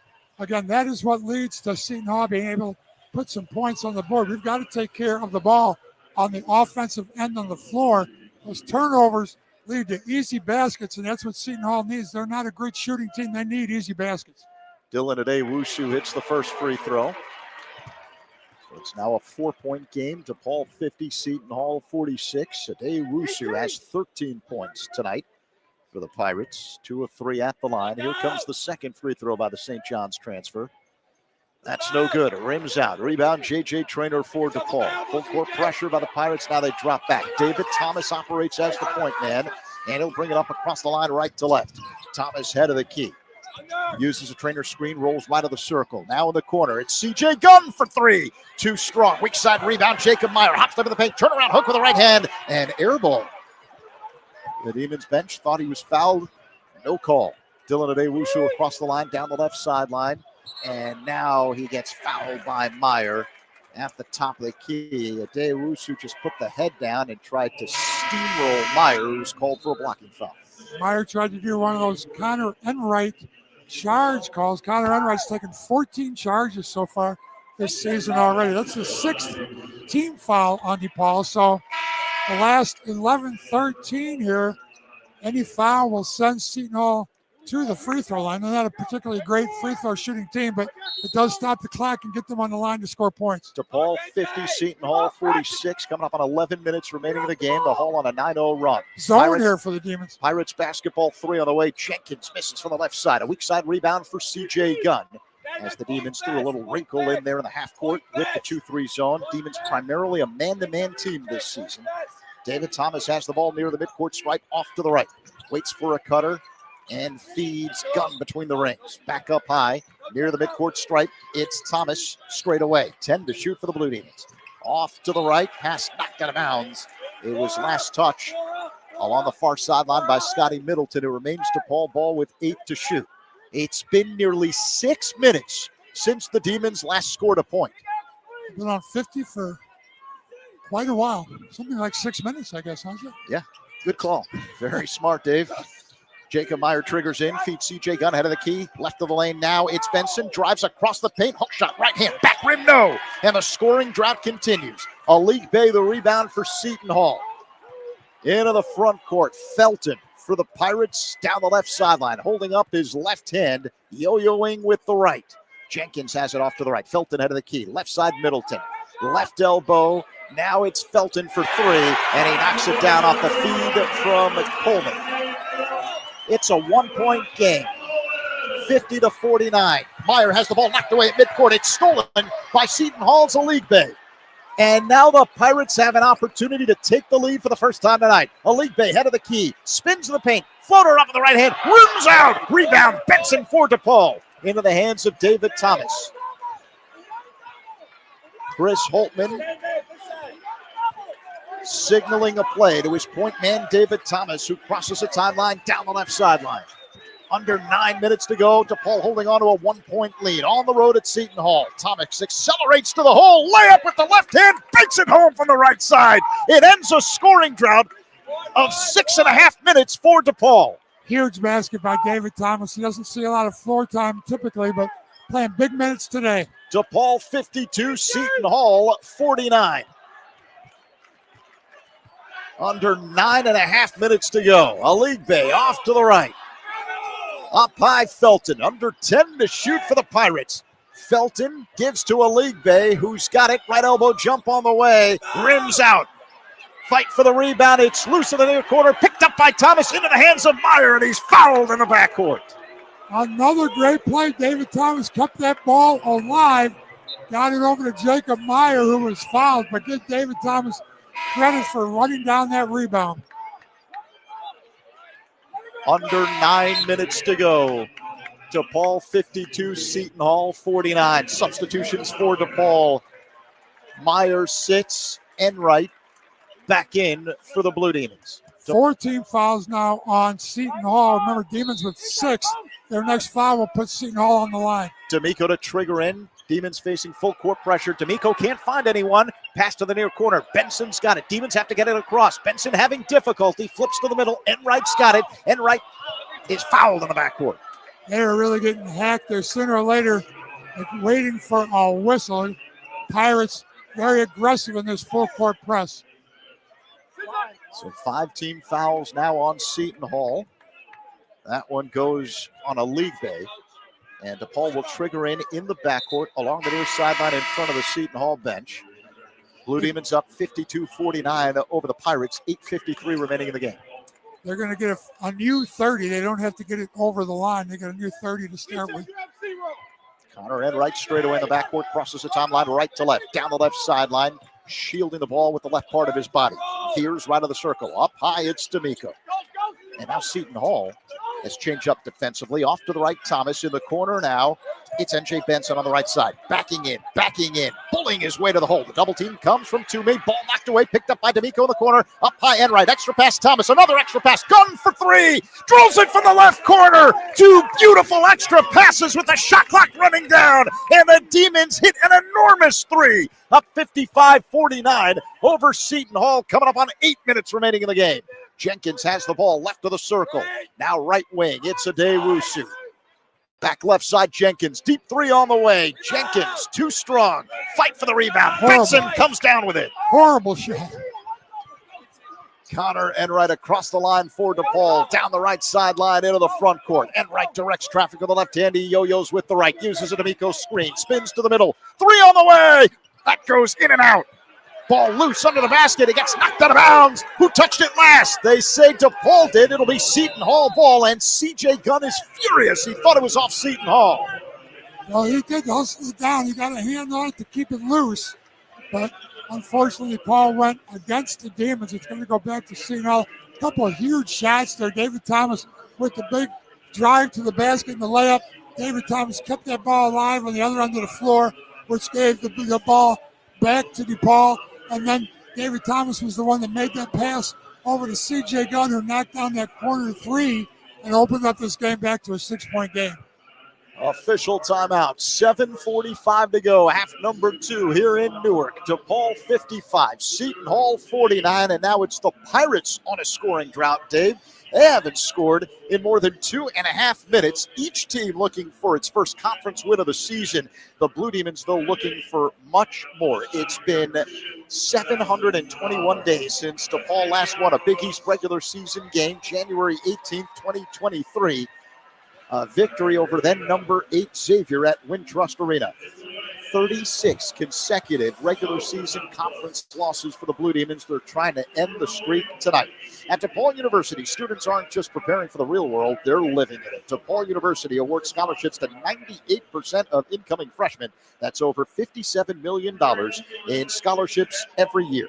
Go all in pursuing your future. Start your application today at choose.depaul.edu. Zach Saidman, Dave Corzine, sitting courtside here.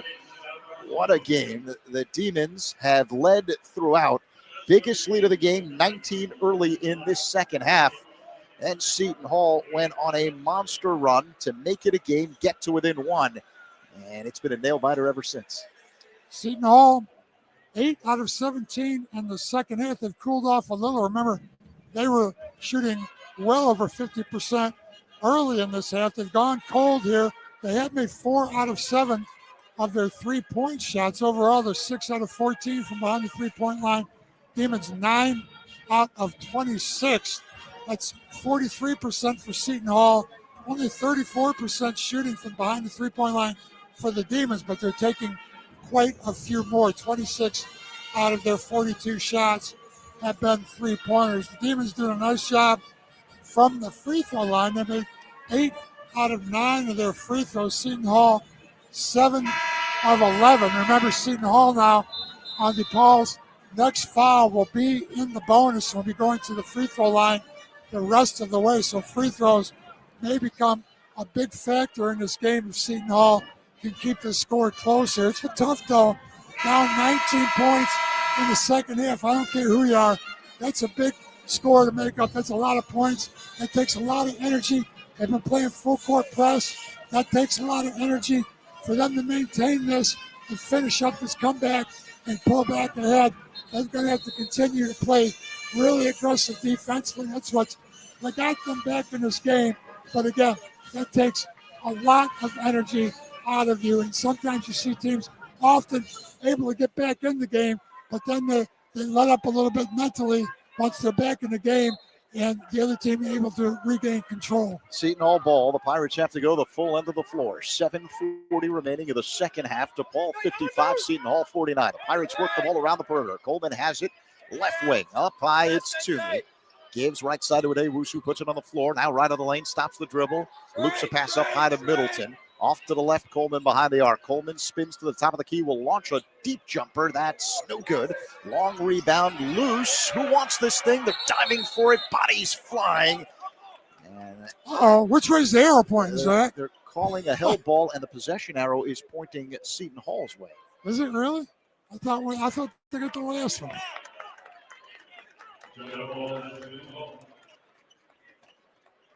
Good hustle by both teams to get down on the floor after that loose ball. They both want this victory. 7:18 to go. It looks like you're right again, Zach. They're gonna talk it over here. I don't know what they're talking over. The arrow pointed one way or the other, but Seton Hall, the Pirates get it on the side.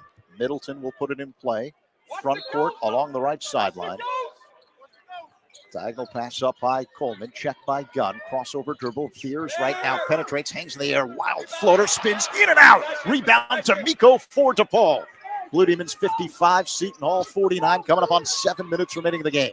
Connor Enright across the line. He's got it along the right sideline. Checked by Coleman.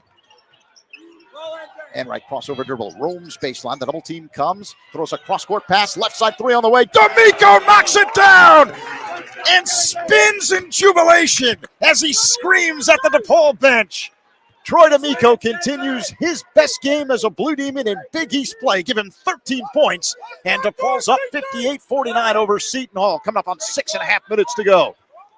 Coleman's got it for the Pirates out of the key. Off to the left. Adewusu for three, and he knocks it down. Adewusu keeping him in the game with that perimeter shooting, but Those are tough shots. Full court pressure by Seton Hall. Demons play catch in the backcourt. Enright's got it along the near sideline, crosses the timeline off to the left.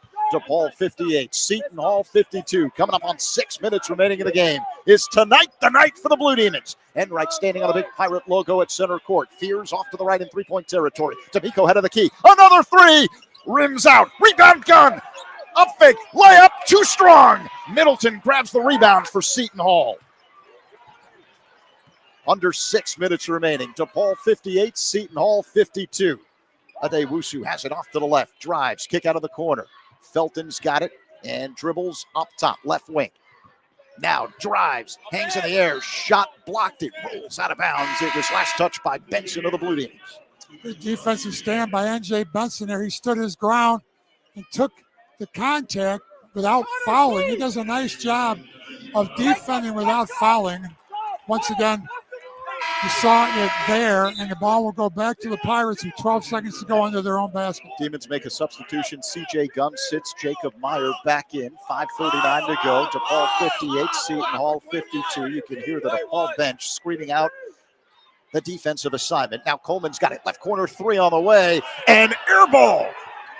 Rebound, Connor Enright. Here come the Blue Demons. 5.5 minutes to go. They're up 58-52 on the road at Seton Hall. Looking for their first Big East win in 721 days. Enright's got it left wing behind the arc. Uses D'Amico's screen, rolls to the top of the key. Enright, hesitation, veers left of the circle. Now right wing, three on the way. D'Amico again! Troy D'Amico is unconscious. DePaul extends the lead, 61-52 over Seton Hall. 5:03 to go. Timeout, Seton Hall.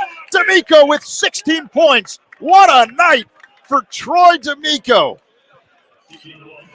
Troy usually silent, doesn't do a lot of shooting. He's only taken 5 shots in this game, so it's not as if he has all of a sudden become an offensive juggernaut. But 4 out of 5, all of them have been three-pointers.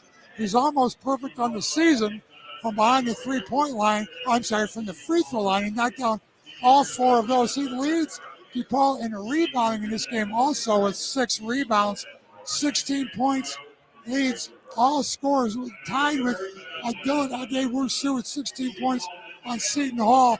And believe me, opening this back up to a 9-point game is really got to break the back of the Seton Hall comeback.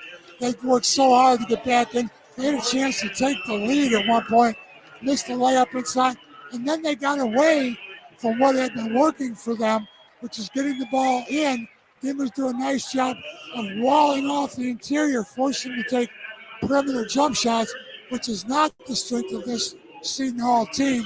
And not only are they taking threes, they're taking long threes over outstretched, contested arms of the Blue Demons, and they have not been going in. So they're relying pretty much on three-point shots to either get back in the game or take the lead. They haven't been working, and the Demons taking advantage of that. Taking care of the ball. Turnovers were an issue for the Demons as Seton Hall got back in this game also. And once again, Demons take care of the ball. They got some of the guys who were in foul trouble, Connor Enright and C.J. Gunn back in the game, provided a little offense and some ball handling, and able to calm down the Demons, get them back under control, and reestablish what is now a 9-point lead again. Experience the excitement live at Wintrust Arena. Tickets to upcoming games are on sale now at DePaulBlueDemons.com/tickets. Again, that's DePaulBlueDemons.com/tickets. Zach Saban, Dave Corzine with you, courtside Prudential Center here in Newark, New Jersey. 5:03 to go. DePaul 61, Seton Hall 52. Demons have led throughout. DePaul trying to win a Big East regular season game for the first time since January 18th, 2023. When the Demons beat number 8 Xavier 721 days ago, a streak that has included 36 consecutive Big East regular season losses. The last time the Blue Demons won a Big East road game at Georgetown, February 24th, 2022. So it's been a while, but this new group of Blue Demons trying to slay some old demons. A 5 on the floor for DePaul. Enright, Thomas, Meyer, D'Amico, and Benson. It'll be Seton Hall ball in the front court along the right sideline. Scotty Middleton will trigger in for the Pirates. Feeds to Dewusu, who's got it between the rings. Checked by Thomas. Hands off to Coleman, top of the circle. As Seton Hall runs the weave, Dewusu has it left wing. Whips a pass inside Coleman. Righty layup, banks it home. Again, that's what Seton Hall wants to do, not take those long threes. DePaul 61, Seton Hall 54, 4:45 remaining. Full court pressure by the Pirates. Under the basket, Benson. Near sideline, it's D'Amico, who feeds the point man Enright along the far sideline. The double team comes into the front court. Now Benson has it left of the lane, working on Toomey, and Toomey fouls Benson. Sixth team foul on Seton Hall, so both teams now will be in the bonus the rest of this game. 4:33 to go. And DePaul up 61-54 over Seton Hall. Enright will trigger in, front court baseline left, holds the ball chest high, waits for a cutter. Bounce pass inside, D'Amico all alone and banks home a layup. Who is that man? Troy D'Amico with a monster game. He's got 18 points to lead the Blue Demons tonight. 5 of 6 from the field, including 4 3-pointers. Demons up 63-54 over Seton Hall. Pass inside, ball knocked away, taken away by Meyer. Here come the Demons. Meyer, Euro step to the right, and loses the basketball. A foul's been called. He was hit hard under the basket. Yeah, I was going to say, I didn't hear the whistle, and Dewusu just threw him almost to the ground. He expected it was like a shooting foul. Again, the rest of the way, that was a shooting foul. He'd shoot anyway, but the rest of the way, both teams are going to be at the free throw line on any foul calls. DePaul 63, Seton Hall 54, 4:12 remaining, second half. Jacob Meyer at the line for 2. First one on the way. The lefty knocks it down. We're establishing a double-figure lead. It really has to take some of the air out of these Seton Hall Pirates. They worked so hard with the full court press to get themselves back in. They had a chance to take the lead. Demons held off that attempt and have reestablished now what is a double-figure lead for them. Meyer hits the second one. So he's got 11 points tonight, and DePaul is on top by 11. 65-54 over Seton Hall on the road here in New Jersey, coming up on 4 minutes remaining in the game. Dewusu has it off to the left, holds the ball chest high in the corner. It's Middleton, checked by D'Amico. He shakes the shoulders. Middleton has no breathing room. Now uses a screen, drives to the free throw line. Pull up, jump, he got it.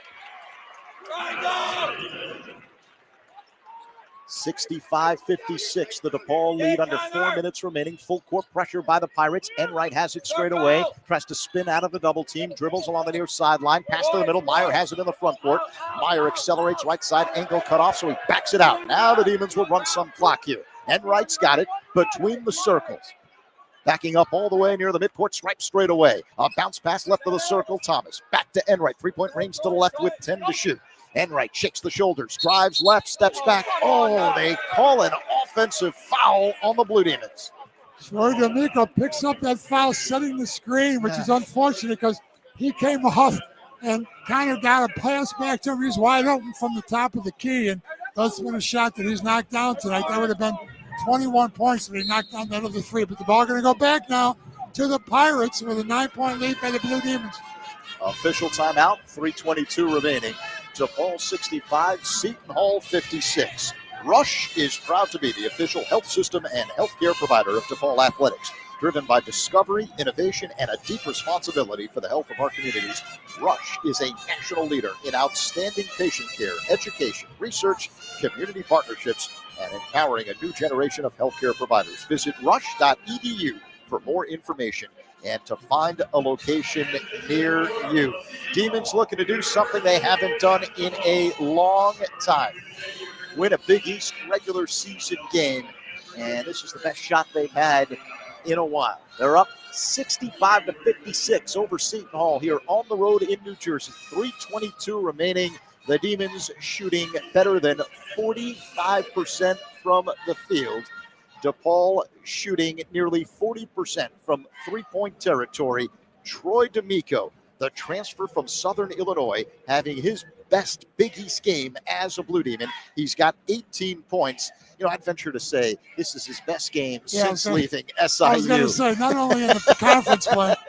this is by far the best game he's had since being here at DePaul, and he got it at the right time. And D'Amico is one of the local products to come back home and play for the Blue Demons. Grew up in Chicago, played his high school ball at Notre Dame College Prep in Niles before beginning his college career at Southern Illinois. And he has been a major force here tonight. 5 of 6 from the field, including 4 3-pointers, 4 of 4 from the line. He's got 18 points to go along with 6 rebounds. The other Demons in double figures tonight, CJ Gunn with 13 and Jacob Meyer with 11. But I'd be remiss if I didn't mention the 2 guys who had to really step up and fight through some pain to play tonight. That would be the point guard, Connor Enright, and the center, David Skogman. Enright coming back from a shoulder issue last game against Villanova. Skogman had missed the last 3 games with a foot issue, and both giving DePaul minutes here tonight. Yeah, important minutes. And again, that talks to the depth of this team. They lead the Big East in scoring off of the bench. And when you move some of the bench players into the starting lineup, that makes your bench thinner. But now we have a full complement of players, and those guys giving us minutes have been big. We're going to talk about David Thomas here, who's got more minutes than he's had in quite a while due to foul trouble on some of these other guards. And he's been a very important person in this game also. He's done a great job in the minutes he's had. Seton Hall ball.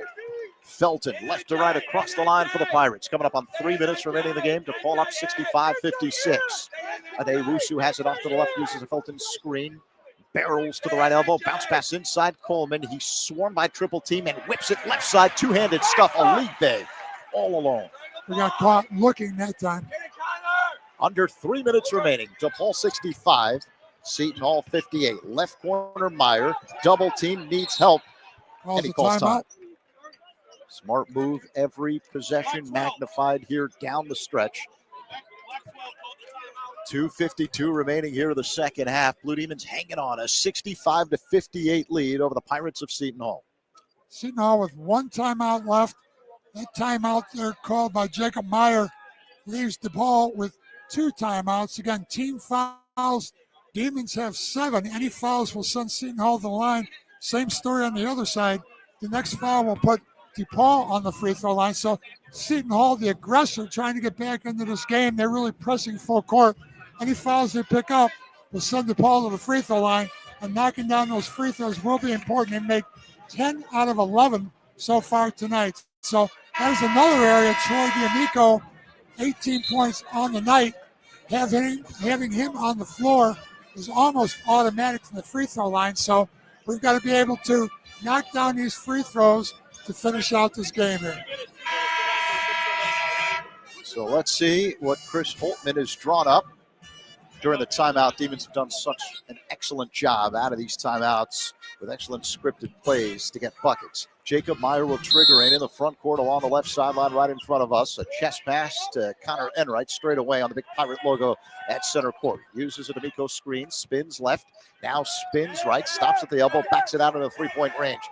Now Enright drives, cross-court pass. Meyer has it left wing, dribbles to the top of the key, under 10 to shoot. Enright's got it off to the right, deep 3 on the way. No good. Long rebound out to Thomas, and a foul called. It's on Seton Hall. That's going to send, I think, Troy D'Amico to the free throw line. They're grabbing him around the waist. I was watching that, wondering if they were going to get a whistle. I think they were waiting to see if that shot went in before they called the foul. But again, Troy D'Amico with a chance to put 20 points on the board, the game of his DePaul career for sure. So Troy D'Amico at the line. The first of a 1-and-1. 4 of 4 at the stripe. A 96% free throw shooter. He bends the knee, snaps the right wrist, and misses the free throw. In and out. Rebound Coleman for Seton Hall. Under 2.5 minutes to go. DePaul 65, Seton Hall 58. Pirates with a basketball off to the left. Coleman dribbles to the top of the key. Swings it right side for Middleton. Back up high. It's Coleman for 3, and he rattles it home. That was well defended. They had a hand up on that shot. 4-point game. Approaching 2 minutes remaining here in the second half. DePaul up 65-61 on the road at Seton Hall, and Connor Enright has the ball knocked away along the far sideline in the front court. It remains. Andre Benson brought the ball up himself and stopped as soon as he crossed the half-court line in the corner. That's the last place you want to have the ball. He gave it up to Connor Enright in that same position. He got trapped there in the corner just over the half-court line. They're going to get the ball back, though, here. We call a 30-second timeout. 2:03 remaining in the second half. As Dave said, timeout. Chris Holtman of the Blue Demons. DePaul 65, Seton Hall 61. The Demons have one timeout remaining. Same deal with Seton Hall. Each team in the bonus. 17 fouls on the Demons, 18 fouls on Seton Hall. DePaul has gone scoreless now over the last 2+ minutes, during which Seton Hall has gone on a 7-0 run.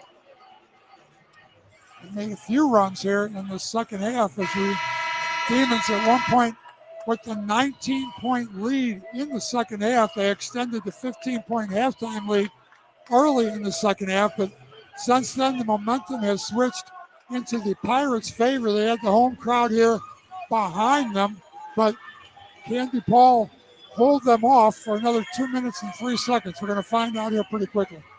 C.J. Gunn will trigger in for DePaul in the front court along the right sideline, just near the midcourt stripe.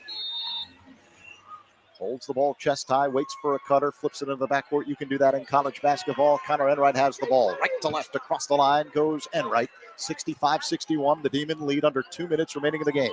15 to shoot for DePaul. David Thomas has it right corner. Diagonal pass up high, knocked out of bounds.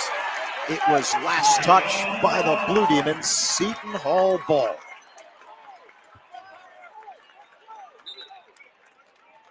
Along the near sideline in the backcourt, near the stripe, Middleton triggers in, feeds Felton in the backcourt, left to right, he crosses the line.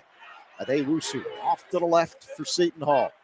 Demons up by 4. Coleman straight down the lane, floats up a lefty runner, shot no good, fight for the rebound. Middleton has it and banks home a layup from the right side. It's a 2-point game. DePaul 65, Seton Hall 63. Under a minute and a half to go. Enright trapped near corner. Pass far sideline, caught by Thomas, fouled by Aligbe, and the Demons will head to the free throw line. He got there really late. He had no chance at picking up that steal and getting in the passing lane. He just bowled over David Thomas. And this is the biggest situation that David Thomas has been in as a DePaul Blue Demon here. He has not been in this type of situation at this point in the game so far this season. Thomas entered play 4 of 6 for the free throw line this season. The first one on the way. He knocks it down. A clutch free throw by David Thomas, the transfer from Mercer, and that ends the scoring drought of nearly 3 minutes for DePaul. Demons go up by 3, 66-63 over Seton Hall with 1:25 to go. One more free throw for David Thomas. Here it comes. And it goes down again.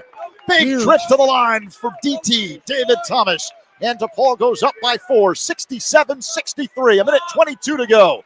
Felton with the ball in the front court straight away, being hounded by Enright. Felton shielding Enright with his left hand. Spins to the left, gives to Coleman behind the arc. Coleman crossover dribble, back to Felton along the left wing. Felton head of the key. Right side pass to Adewusu for 3. And that is short. Ball loose into the basket, picked up by Coleman, and he flips home a layup. 2-point game, under a minute remaining. DePaul 67, Seton Hall 65. D'Amico to trigger in. Far sideline, Benson. Full court pressure by Seton Hall. David Thomas has it along the far sideline. A diagonal spin to the middle and crosses the line. Now Connor Enright has the ball straight away. 40 seconds to go. DePaul with a 2-point lead. Trying to win the first Big East game in 721 days. Enright drives right. Layup, no good. Fight for the rebound. And Dylan Adewusu comes up with it under the basket. 24 seconds to go. Shot clock off, and a blocking foul is called on Enright. Just as Adewusu crossed the timeline, the foul was called on Enright along the near sideline. And Adewusu will go to the line. It's a 1-and-1. Demons up by 2. DePaul 67, Seton Hall 65. 23.1 seconds remaining in the game. Dylan Adewusu, the only returning starter from last year's Seton Hall NIT championship team. He's used to this pressure. He's been in 141 college basketball games already, and these could be the two biggest free throws he's shot in a while. Adewusu came in a 62% free throw shooter. Tonight he's 2 of 4 at the stripe. No time left on 23.1, so they're going to, if they don't knock down these two free throws, they're going to have to come up with a steal or a foul.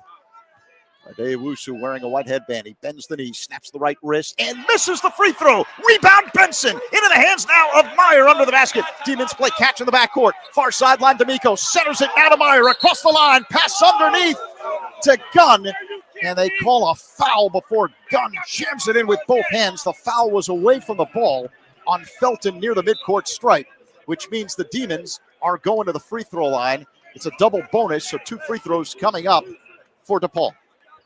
Unfortunately, that foul was called, as you say, Zach, just before the Demons had a breakaway dunk.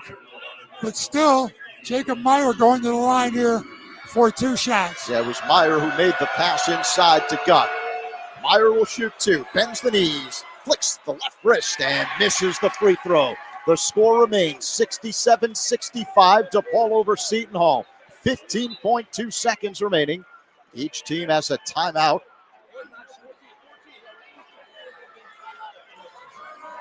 One more free throw from Meyer. This is a huge one.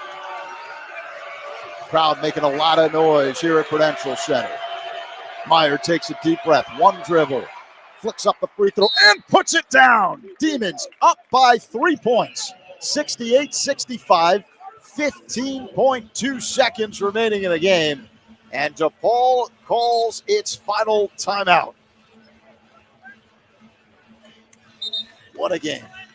So much on the line for each team. DePaul and Seton Hall both trying to win their first conference games of the season. That was a huge free throw there to get it to a 3-point game. The best Seton Hall can hope for here, barring a DePaul foul on a 3-point play or something just very unusual. The best they can hope for is to knock down a 3. And again, they are not a particularly good 3-point shooting team. Dylan Adewusu has made 4 out of 8 so All right, far let's in talk. the first Forget half. that. Let's talk strategy here. You don't want Seton Hall to shoot a 3. Do you foul at any point to put Question is Seton with the Hall at the foul line? is you have to be careful when you foul. If they inbound the ball and get a look at a 3-point shot, you don't want to foul them as they're shooting at 3. I don't know. I think I would play straight up defense and force them to make a shot over a defender. Again, Dylan Adewusu, 4 out of 8. Other than that, Coleman made 2 out of 5. But make them make a shot. I would make them make a shot. You don't want to foul, stop the clock, potentially give them a 4-point play. But we'll see what they decide. The Demons with 18 fouls, meaning if you foul here, it's only a 1-and-1 at the line. Yeah, they have no more timeouts. As long as you don't foul them as they're shooting, which they have to take it the length of the floor. So potentially they're not going to be able to inbound it in front court and get a good look at a shot. A foul may be the strategy. 5 on the floor for the Blue Demons. Thomas, Enright, D'Amico, Gunn, Benson. Seton Hall has to go the full length of the floor. Demons have 3 guys in the backcourt shaped like a triangle, and now they drop back. Adewusu across the line. 11 seconds to go. Adewusu barreling in 3-point territory. Feeds Coleman. A left side 3 on the way. He knocks it down. 4.5 seconds remaining. Tie ball game. 68 all. Enright has it. Across the line. A heave. Just across the line. Doesn't go. And we are headed to overtime. The Demons led throughout until 4.5 seconds remaining when Isaiah Coleman knocked down a wide open 3 from the left wing. The Demons did not foul, gave up an open look, and Seton Hall able to send the game into overtime. Seton Hall has never led in this game. They've tied. It might be the only time they have tied the score since the opening tip. And that is something that the Demons, as we talked about there, Zach, as you mentioned, in retrospect now, in hindsight, fouling would have been probably the correct thing to do. But again, you play good defense. If you foul them on the shot, if they were going to foul, they should have fouled as they brought the ball into the front court before they had a chance to take that shot. But they did not, and now it's going to be 5-minute overtime. You look at foul trouble, we've got Aligbe and Felton with 4 fouls for Seton Hall. Layden Blocker, Connor Enright with 4 fouls for the Demons. Demons 1-1 in overtime this season, including a loss in their Big East opener at home to Providence when they squandered a 7-point lead and lost in the extra session to the Friars. Tonight, the Blue Demons squandering a 19-point second-half lead and find themselves in overtime here at Seton Hall on the road.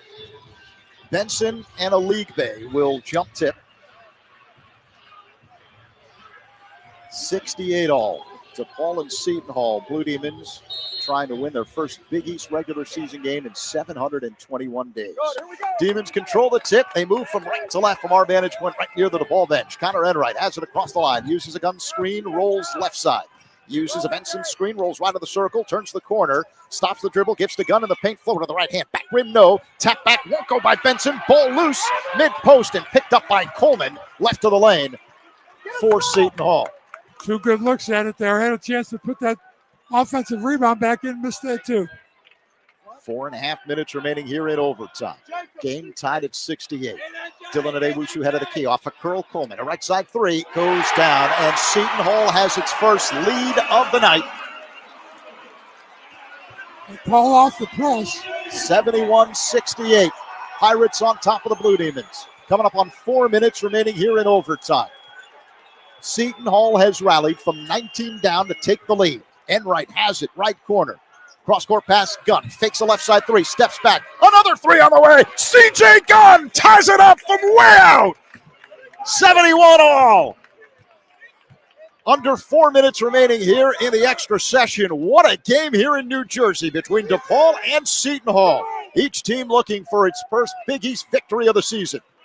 Dylan Adewusu has the ball for the Pirates straight away. Uses a screen from Middleton, spins left, checked by D'Amico. Crossover dribble, drives up top of Aligbe, fakes a 3, and spins right, falls to the deck. Was a foul called? Yeah, a foul's been called on DePaul.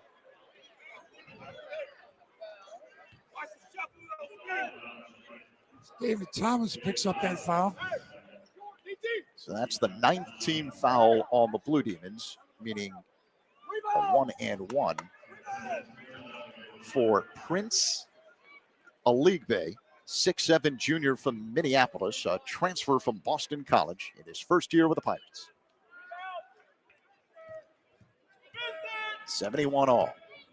3.5 minutes to go in overtime. First free throw on the way. Aligbe rattles it home, and Seton Hall retakes the lead. 72-71 over DePaul. C.J. Gunn sits back in the game. Jacob Meyer for the Blue Demons. Just made that big 3, and they take him out here for Jacob Meyer.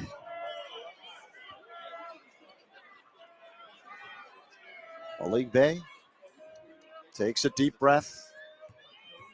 Couple of dribbles. Bends the knees, snaps the right wrist, and puts on the second free throw. Pirates up 73-71 over DePaul. Under 3.5 minutes to go here in overtime.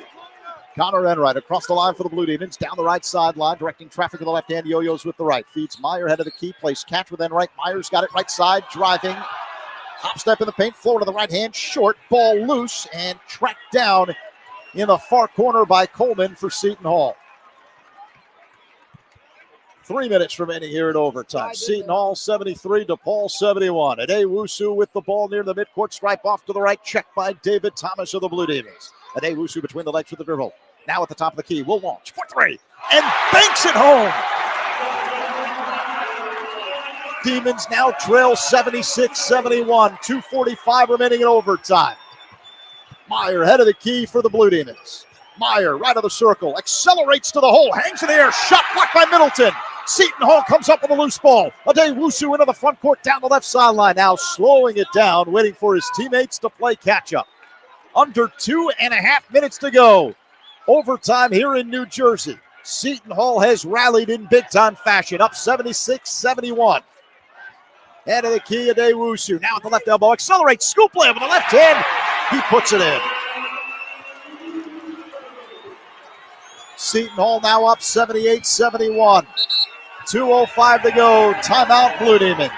It's their last timeout. Seton Hall on a 7-0 run here in overtime, leading DePaul 78-71. Again, 2:05 remaining. Demons were up by 3 points in the closing seconds. Had an opportunity to foul, wouldn't do it. They could have put Seton Hall at the line for a 1-and-1. Instead, with 4.5 seconds remaining, Isaiah Coleman had a wide open look from the left side, knocked down the tray, tied up the game. Seton Hall started overtime by knocking down a three. Demons came back on the other end, tied up the game with a three, and since then it's been all Seton Hall, a 7-0 run. And the Pirates up 78-71 over the Blue Demons with 2:05 remaining here in the extra session. This is a stunning finish for the Demons. This is really going to be, again, they lost the overtime game at home to Providence, where they had a 7-point lead late in the game. Here they had a 19-point lead early in the second half. And Seton Hall has done a great job pressuring full court, forcing some turnovers. DePaul now with 14 turnovers for the Demons. 11 turnovers only in the game now for Seton Hall. They had 5 turnovers early, so Seton Hall straightened out. They're taking care of the ball and made a huge shot, as you say, Zach, to put this game in overtime. The Seton Hall had a chance to take the lead with maybe 4 or 5 minutes to go there in the second half. Let that get away from them, and the Demons able to open back up a 9-point lead. It seemed to be not actually a double-figure lead, a 10-point lead with a few minutes to go. It looked like they had held off the Seton Hall team, but Seton Hall makes another run at them and now holds a 7-point lead with only 2 minutes and 5 seconds here to go in overtime. Demons try to avoid losing a 37th consecutive Big East regular season game. It's been 721 days since DePaul last won a conference game. Let's see what they can come up with here in the final 2:05 of overtime. Seton Hall 78, DePaul 71. C.J. Gunn will trigger in the front court along the left sideline in front of us. Gets the ball for the official. Ed Corlitz flips it near the midcourt stripe off to the left. Connor Enright's got it. Demons play catch along the perimeter. Gunn left wing behind the arc. Pass to the middle, knocked away by Adewusu, and it rolls out of bounds along the near sideline. It remains DePaul ball with 1:54 remaining here in OT. 14 seconds to shoot when the Demons put it in play. They've got to take it 3/4 court here. The ball went into the backcourt. No pressure by Seton Hall. Enright crosses the timeline. Deep three on the way from the top of the key. Short rebound, Thomas. Layup, banks it home from the right side. 78-73 the score. Seton Hall with the lead. 1:42 remaining here in overtime. Full court pressure by the Blue Demons. Now they drop back as Adewusu brings it up across the line straight away. Checked by David Thomas. Adewusu in no hurry. Seton Hall up 78-73. Under 1.5 minutes to go here in overtime on the road in New Jersey. Adewusu near the midcourt stripe straight away. And we have a foul that's been called on DePaul. C.J. Gunn picks up that foul, stops the clock, but it's going to put Seton Hall on the line in double bonus, so they're going to get 2 free throws. Now the officials going to the replay monitor. As of right now, 1:22 remaining here in overtime. And now the officials have seen what they needed to see. 4 fouls now on Connor Enright and CJ Gunn. So if the Demons want to intentionally foul, those guys aren't the guys to do it. The officials wanted to make sure that it was Isaiah Coleman who was fouled. He was. He will go to the line to shoot 2 with a double bonus. Here's the first one. It goes down. Seton Hall extends the lead, 79-73 over DePaul. A minute 22 remaining here in overtime. This would be as bitter of a defeat as the Demons have suffered during this stretch. Second free throw on the way for Coleman is good again.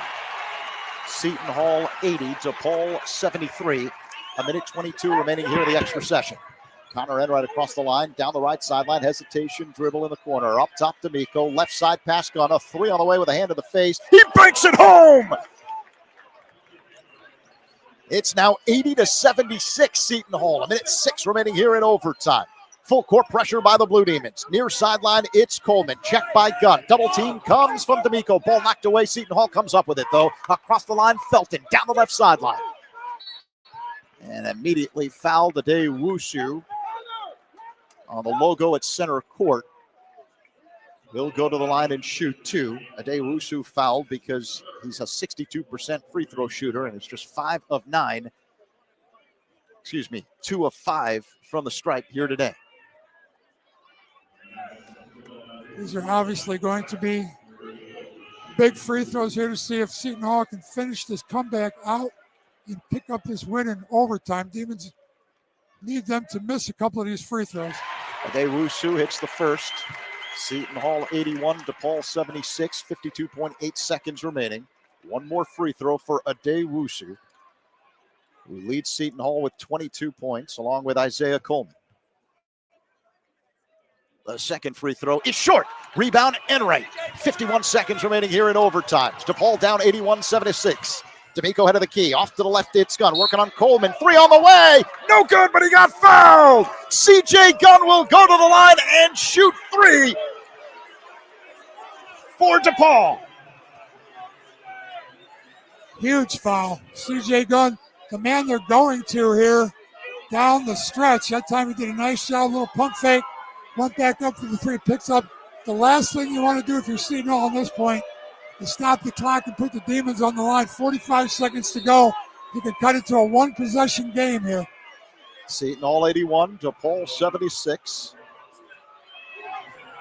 And CJ Gunn at the line for 3. It's 2 of 2 at the stripe tonight, misses the first. Gunn came into play tonight, a 75% free throw shooter.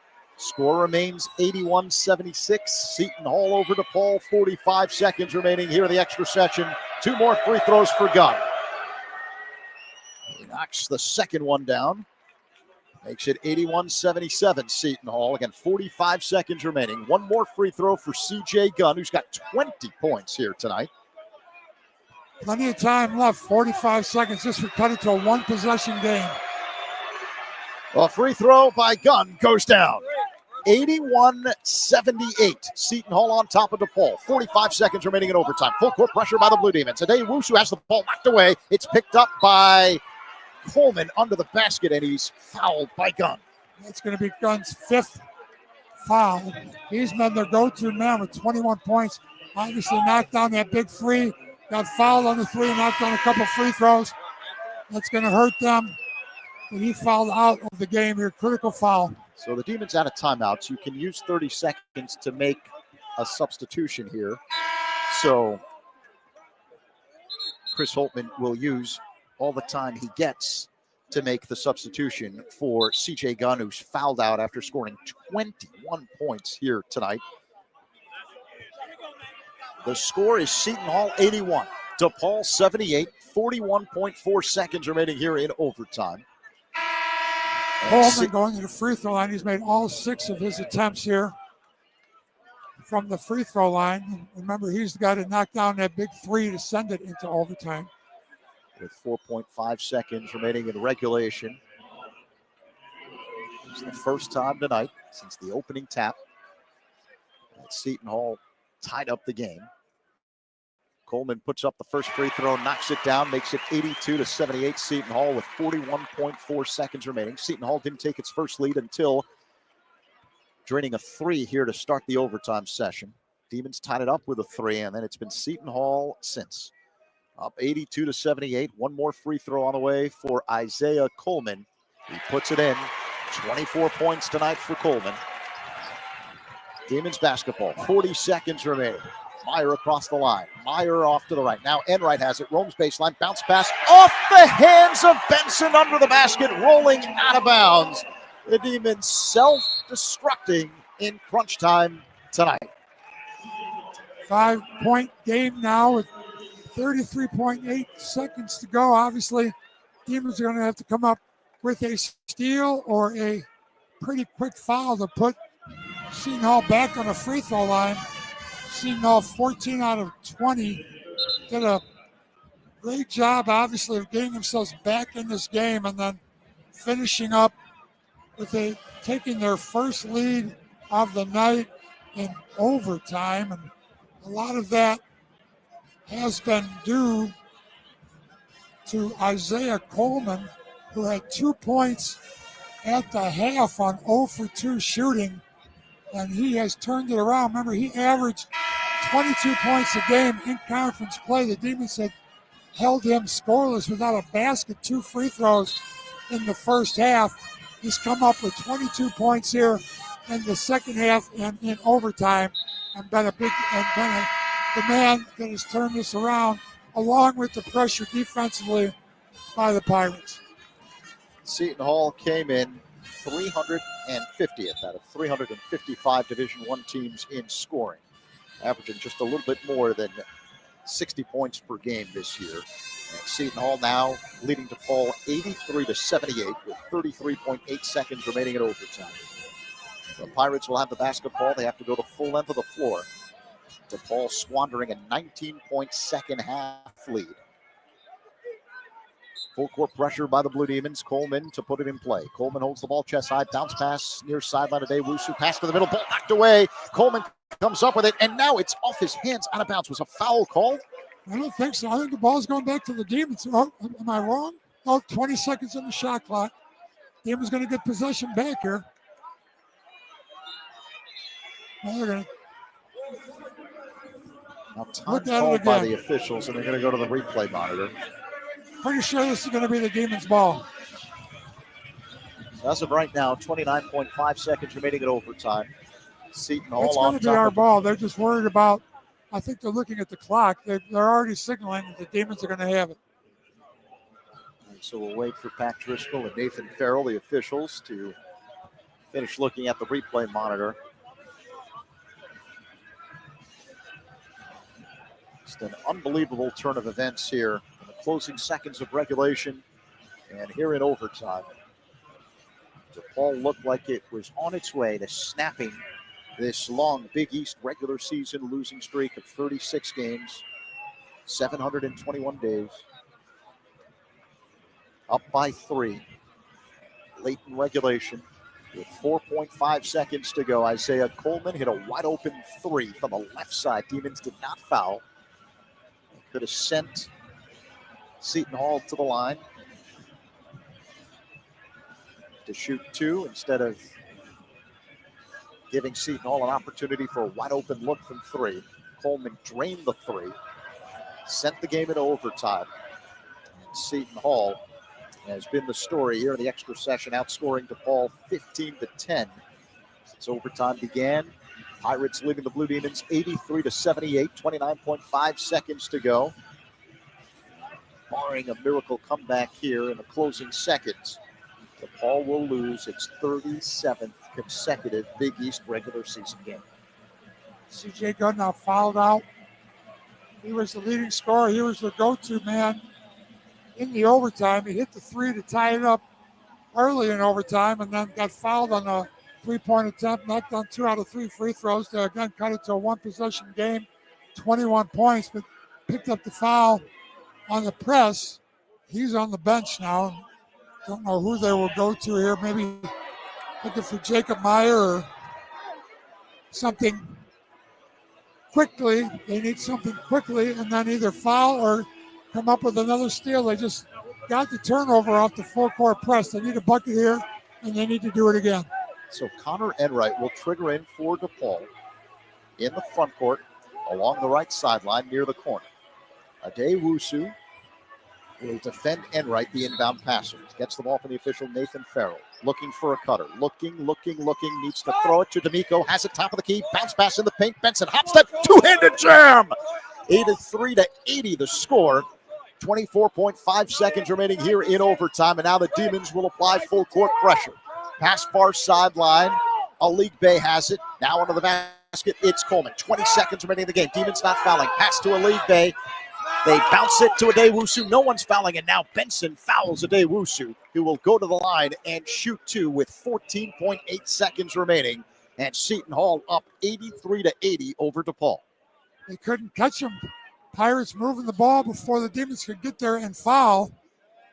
It took them a while to get close enough to a player with the ball to foul them. It's going to be Dylan Adewusu again, who 141st college basketball game. He's been in pressure situations before. He's been awful at the line tonight, 3 of 7. First one on the way, knocks it down. So makes it a two-possession game. Seton Hall now up 84-80 over DePaul, 14.8 seconds to go. Demons with no timeouts left. Seton Hall still with one, but Demons are going to have to come with it right now. One more free throw for Adewusu, who's got 23 points. Second on the way is good. Rattles it home. Seton Hall now up 85-80 over DePaul. 14.8 seconds remaining in overtime. And right across the line straight away. Shovel toss. D'Amico head of the key. He spins, gives to Thomas. Time running out. 8 seconds remaining. Thomas fires up a corner three. Short. Rebound Alik Bey. And Demons are not fouling. Finally, time runs out. And this is as disappointing of a loss as DePaul has had during this streak, as the Blue Demons have now dropped 37 consecutive Big East regular season games, as Seton Hall rallies from 19 points, ties up the game late in regulation, and wins in overtime 85-80. It's our second overtime loss in Big East play.